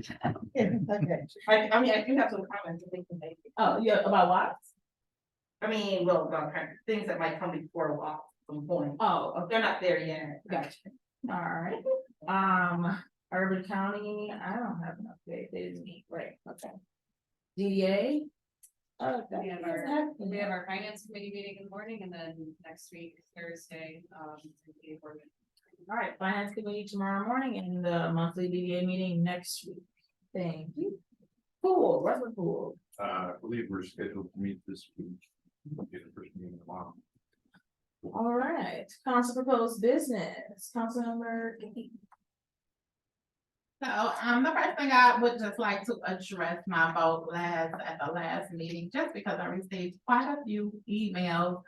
Some, in my opinion, were pretty threatening and some expressed their disappointment. And I just wanted to say I do stand on the vote that I made. And I do open conversation instead of, people sending emails with what I perceive to be as threats telling me which way to vote. I voted with the information I had in front of me and with information that I received from the community on what their choice was. And that is a part of my job. I also want to just say happy Black History Month. Thank you. Councilmember Simmons, you ready? Yes.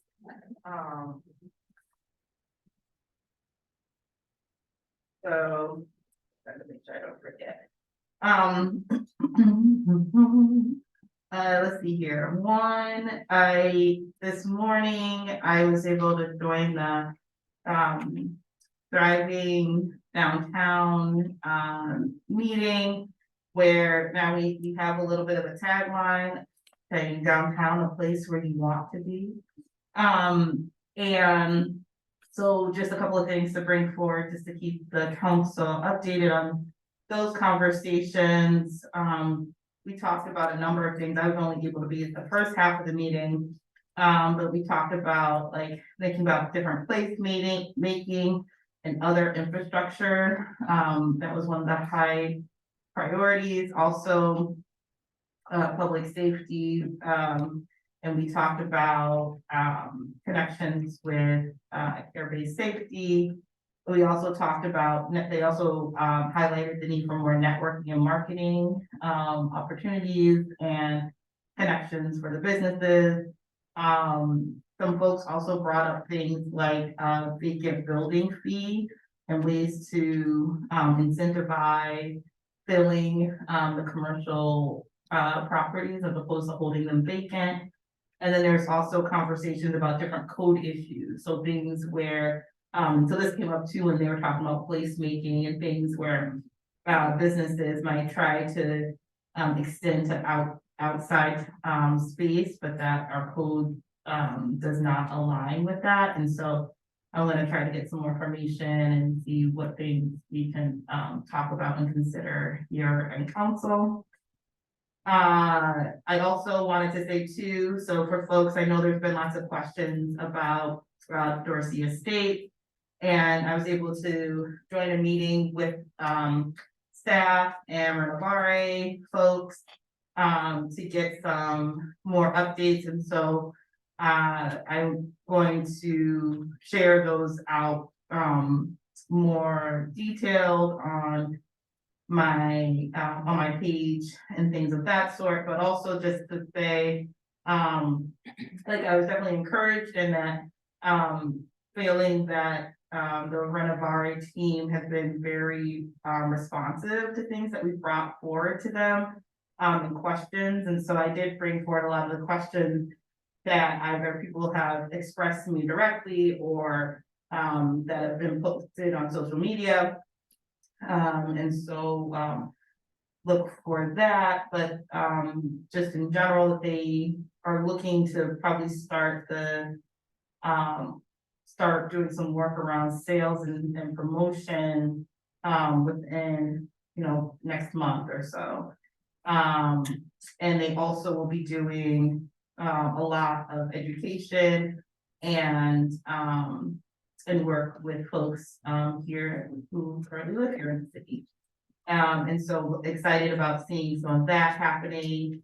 And one thing that they did say is that, for instance, with the construction vehicles, which I got another report about, that the vehicles were coming around 6:30 and it causes a lot of vibration on the street because they're very small streets, narrow, around 6:30. And so I did tell them that our noise ordinance is supposed to prohibit like that kind of like noise until 7. Yeah, so we can update them with construction time. So that'll be great. I did want to say too, so a couple of transportation things. There are currently some feedback being sought by 2 different projects that I think are important for us to be aware of.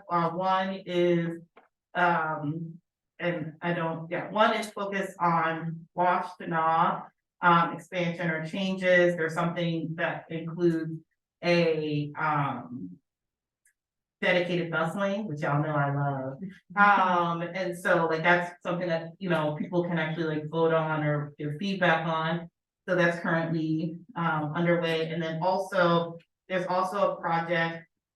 This is with MDOT looking at M23. And also an expansion there. And just to say that there is a group called Trains Not Lanes, which I always love to say. And that's really looking at why this expansion shouldn't happen for more vehicles, and instead we should look at the plans of all the localities and the county and the state that's trying to actually move away from more vehicle traffic. And that this would actually go against that, and so people are naming this too as an environmental justice issue. And so I'm trying to find out more information about that. And but wanted to share that that is happening and that does impact us here. And then the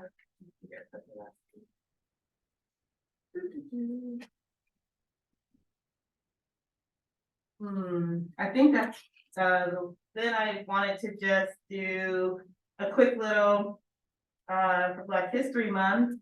Y'all know I like to do a little poem. This is a nice little short poem with a little special shout out. So this poem is called Crunchy O's. She walked up the stairs regally with a Crunchy O's cereal bag perched upon her crown. Back straight, steps purposeful, carrying sustenance like her ancestors. How did she know? She played in the dirt. She felt it in her bones.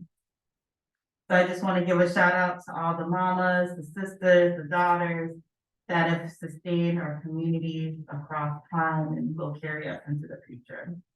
Happy Black History Month. Thank you. Thank you. Mayor Pro Tem? Wow, that, I know, right? You got a poem ready? I do. Okay. To one point that Councilmember Simmons made, there was a public hearing on February 1st for future projects from MDOT for Washington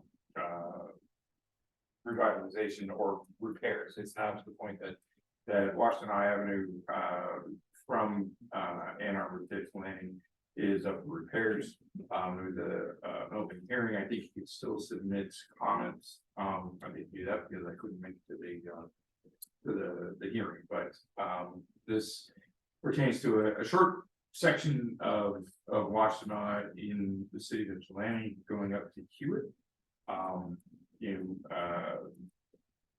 City Manager Malenga had made a comment at one point that budgeting in for sidewalks on certain sections of Washington.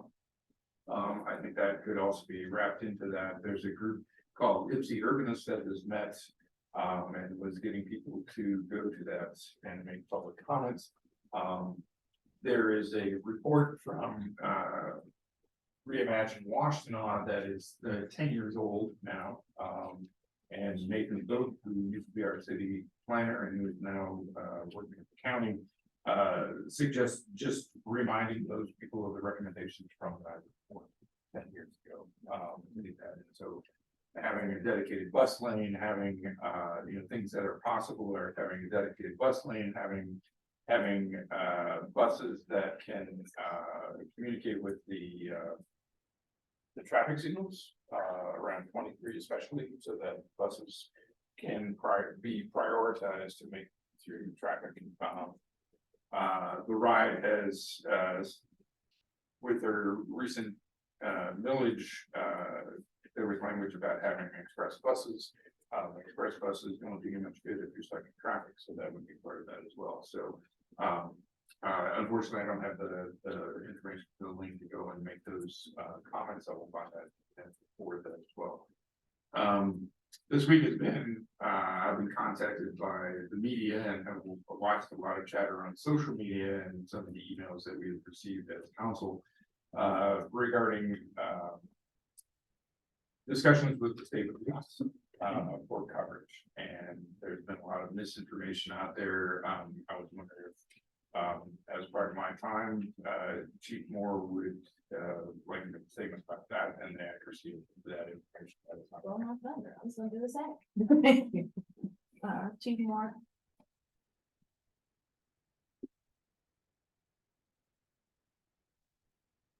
Good evening. Good evening, Madam Mayor and distinguished members of the council. Thank you for the opportunity to speak on some of the events that you just spoke of. For clarity,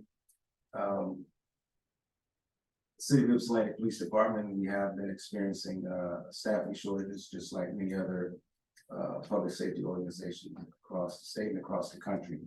as the chief of police, it is my role and responsibility to ensure that we provide a continuum of care and that services are provided to the city of Ypsilanti.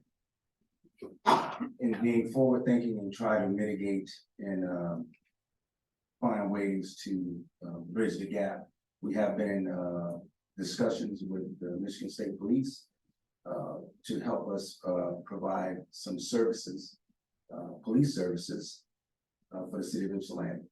We have not concluded or come to an agreement. We are still working through all the pieces before we would, of course, bring that to city council.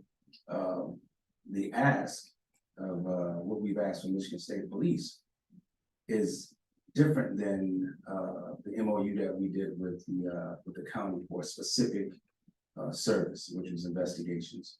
This would be for services for a couple hours in the night. We chose the hours where we have the least amount of call volume and service, so that it would be the least impactful to the city, which would allow us to compress our existing staff and until, you know, the other staff comes aboard. We have not finalized any of those things. There was some misinformation going out by MSP. They sent a communication to their supervisory element to get feedback. That communication was sent to another entity, and then it blew and went on its way. So we started getting calls. I had no idea that communication was sent out. And then later, the commander telephoned me and sent me the communication that he sent out and apologized, you know, profusely about, you know, the misunderstanding, because we're just not there yet. We still have some other contingencies to work out, of course, involving some of our other public safety partners. And we want to make sure we're very thorough. And of course, we want to, if we do have to utilize this service, we want to utilize it for the least amount of time possible, because I feel strongly about the service that we provide in the city.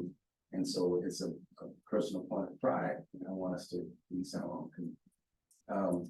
So that blew up and it went in all of those different directions, but it's all, you know, we've been completely transparent. There's been no MOU. We've met several times in person to discuss these things. I've also met with the sheriff's office, because they house, of course, our communication system.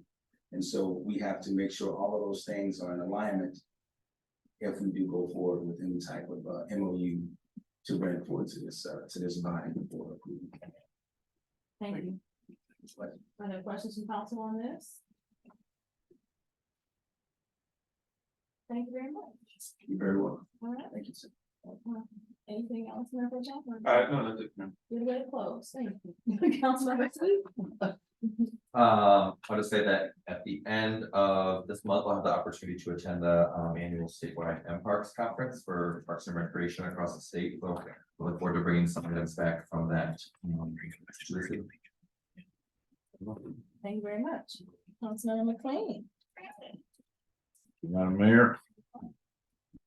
Just a couple of quick comments around, the manager shared with all of us some timelines for the upcoming budget season. And I just want to check in to see if some of the information that we'll receive, will that include, for example, debt service schedules and debt capacity summaries? I'm hoping it might. I believe it does, but I will double check with the finance director just to ensure that those will be a part of. And when revenue estimates are made available to the city manager, wondering if those will also be shared with council. Yes, we will share the revenue estimate.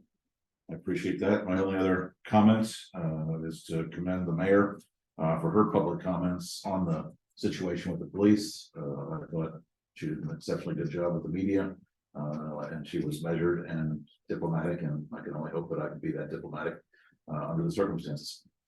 Thank you. Thank you. Thank you. Councilmember Tucson. Yes, I actually have a few things.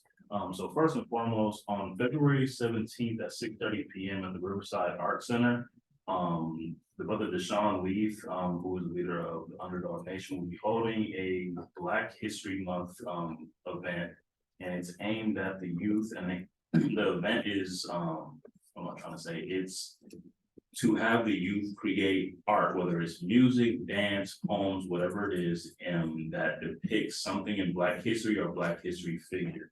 The deadline for the entries for the youth is February the 12th, and I advise you all to get in contact with Deshaun Leith at Underdog Nation.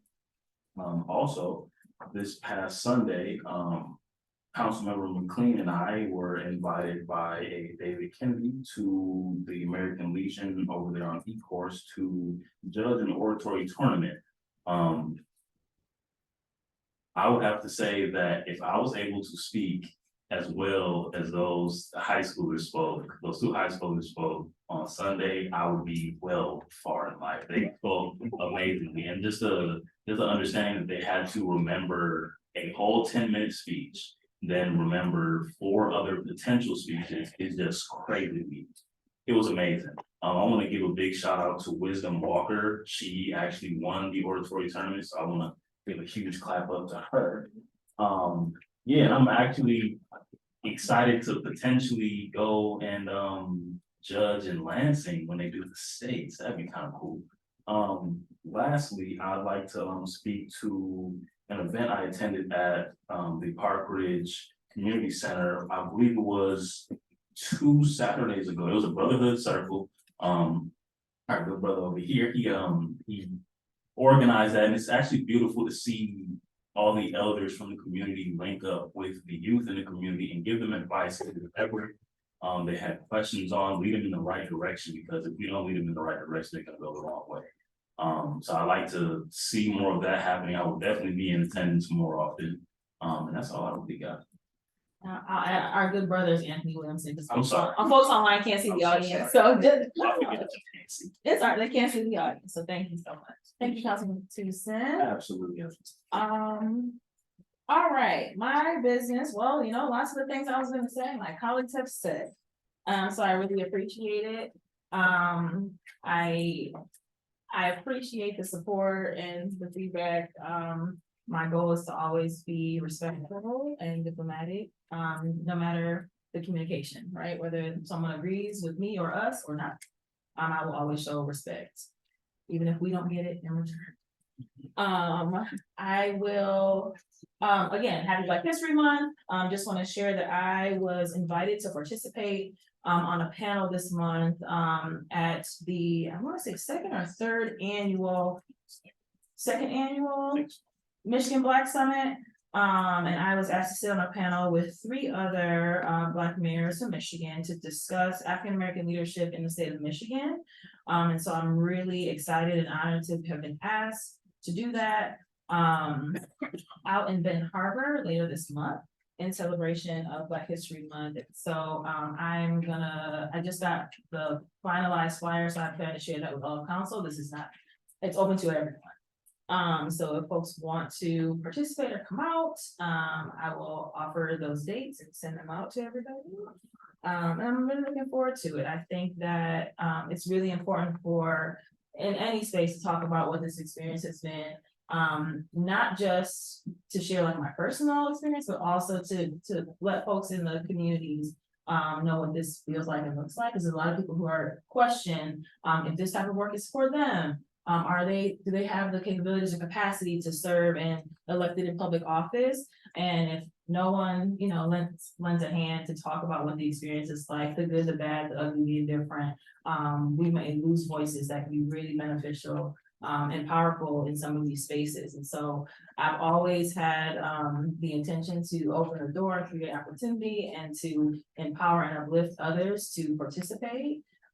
Those who have not had an opportunity to have a voice at the table, to create those spaces. And so I think it's another way to extend that opportunity and extend olive branch to folks out in the greater community. And so I look forward to representing Ypsilanti on that panel later this month.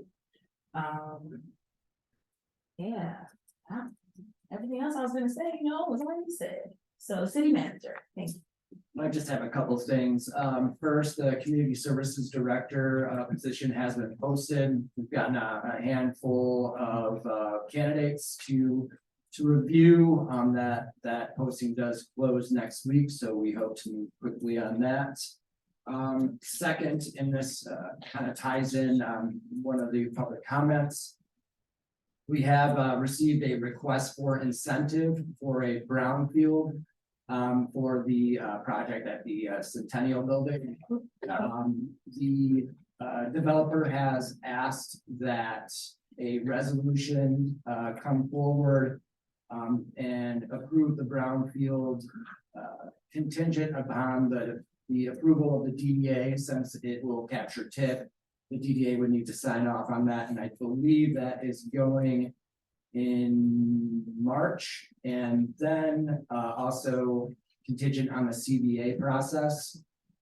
Since we did receive an incentive request, that would start the CBA, and I just would like to know if council would like to have the CBA process follow after the approval of the brownfield, or would you like to start the CBA process? We'll get it ready for the March 2nd meeting to begin that, and then we'll start that process, which is 30 days.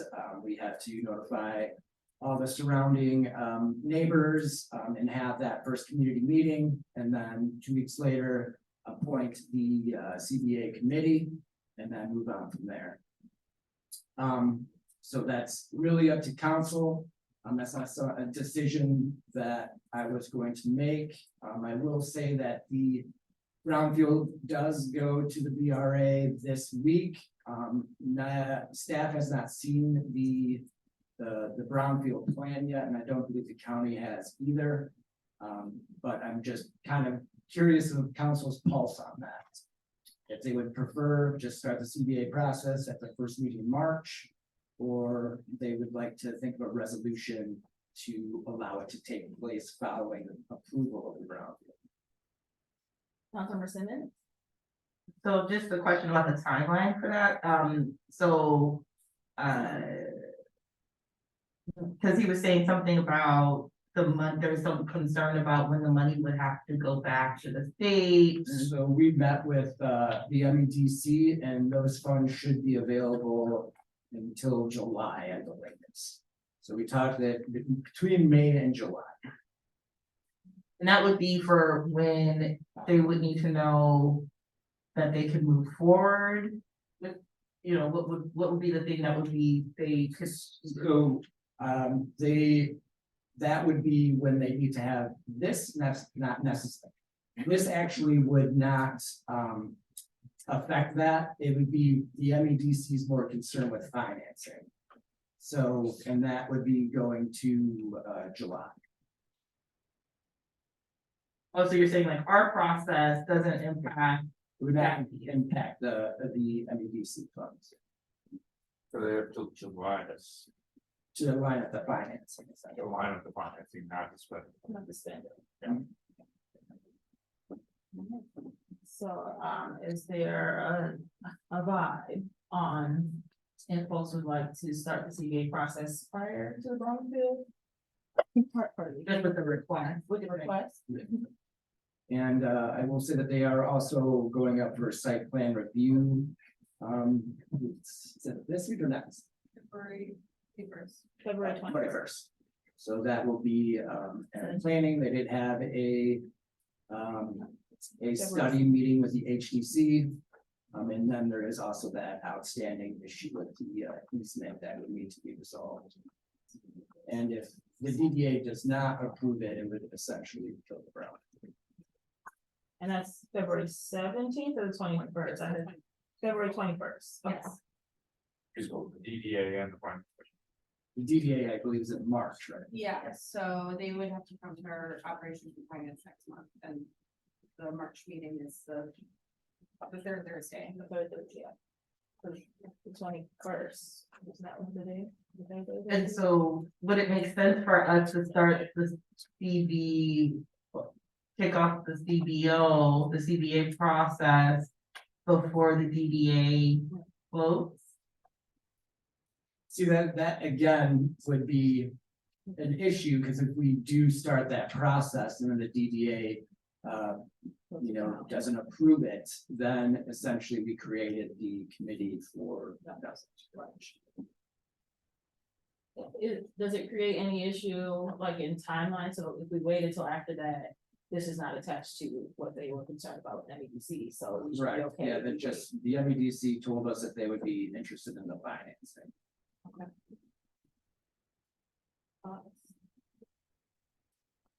You said the Centennial Building. Correct, it's the part of the development is the Centennial Building, and then that parking lot behind it, it's all part of The actual Centennial Building is correct to capture the brownfield. Right, well, yes, they were going to file a PA 210 to include that in the brownfield, but they, from last I heard, they determined not to.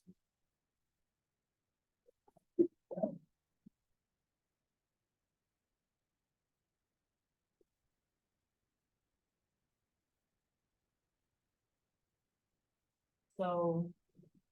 Councilman Sweet. Based on the process that city manager just described, then with the approval of the DDA. I think my thought would be to wait until after that process takes place. So that we know everything is for sure before we move forward with something. I don't want to create more work and creative process if we don't know for sure it's gonna, go through yet. So really, my question is, do you want to? We can start the CBA process after the brownfield approval, and it will just be contingent on that. Yes. Okay, Is there consensus so on? yeah, if that's a consensus of council, then we'll move forward with that. All right, thank you. Anything further, city manager? I have nothing. All right, thank you. Okay, this is our second opportunity for public comment. If there are members of the audience who'd like to address council, please raise your hand and I will call you. Oh. Come on. Good evening. Good evening. Madam Mayor and Council. My name is Anthony Williamson. I'm not a resident of the city of Ypsilanti, but I've worked in the city of Ypsilanti in some capacity for the last 30 years. As you guys know, I recently retired from working at Washington Community College, mainly through Park Ridge Community Center. During the past 4 months being retired, I found out that I know what I want to do, what I want to do when I grow up. So for the last 20 years, 15 years, I've been working with kids. Prior to that, I was a social worker and doing home family therapy and community advocacy. And that's kind of where my passion is that I want to go back to. With that being said, you guys know that the community I love is Ypsilanti, even though I've never lived in the city of Ypsilanti, all my work has been there, and especially my affinity for Ward 1. So I recently took a position with Zachary Foster as the government and community relations specialist, part-time, where I want to help support efforts to improve the life of residents who live in or within public housing. And so that's what I just started to do. And what I found out is coming to meetings here recently is that, especially here recently, the more you up and speak, the more sometimes things benefit you, not only here, but all the other meetings that I do in this new position. And so I wanted to just share with you a quick list of things that I would like to support within the city of Ypsilanti, the entire city, but again, my focus has always been work. So one is to increase or start team programming at Park Ridge. The creation of a non-profit for Park Ridge, which I know Attorney Barr has been part of a team that we started at before, but I'm actually getting some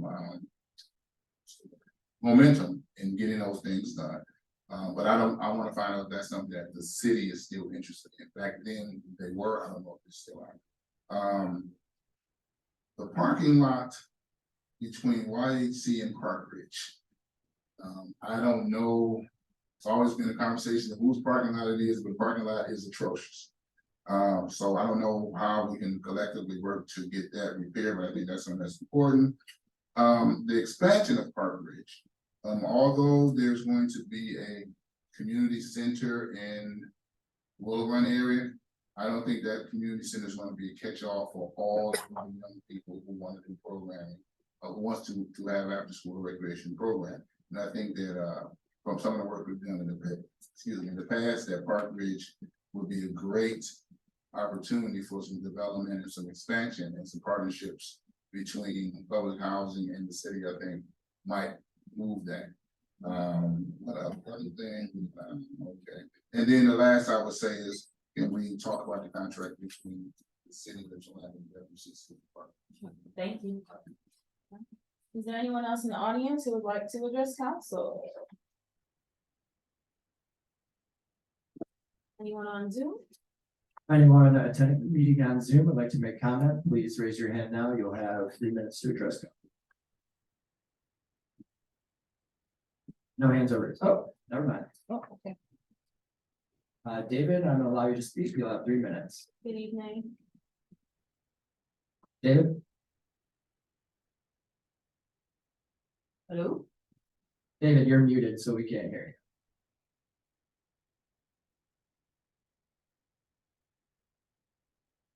you. David, you're still muted.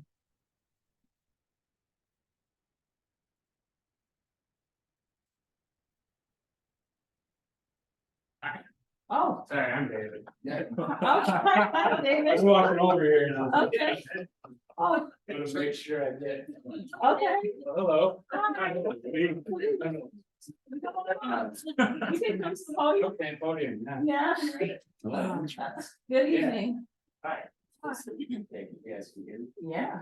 Okay, great. Can you state your name for the record and your address if you feel comfortable, Address. if you want to? Yeah, so my name's David Green. I live downtown. Okay. Resident of Ypsilanti for about 5.5 years. Last month, I suppose early December, I reached out regarding Black Lives Matter, paintings on the roadway. The concern was, a posting from Black Lives Matter Chicago, which had a paratrooper and, I support Palestine written on it, posted on social media. So that's in reference to the paratroopers that flew into Israel and murdered 1,000 something civilians, the largest murder of Jews, Israelis, not Jewish people, since the Holocaust. So my concern was that that could promote or enforce an anti-Semitic environment in Ypsi. That's something I've heard from individuals that that they basically I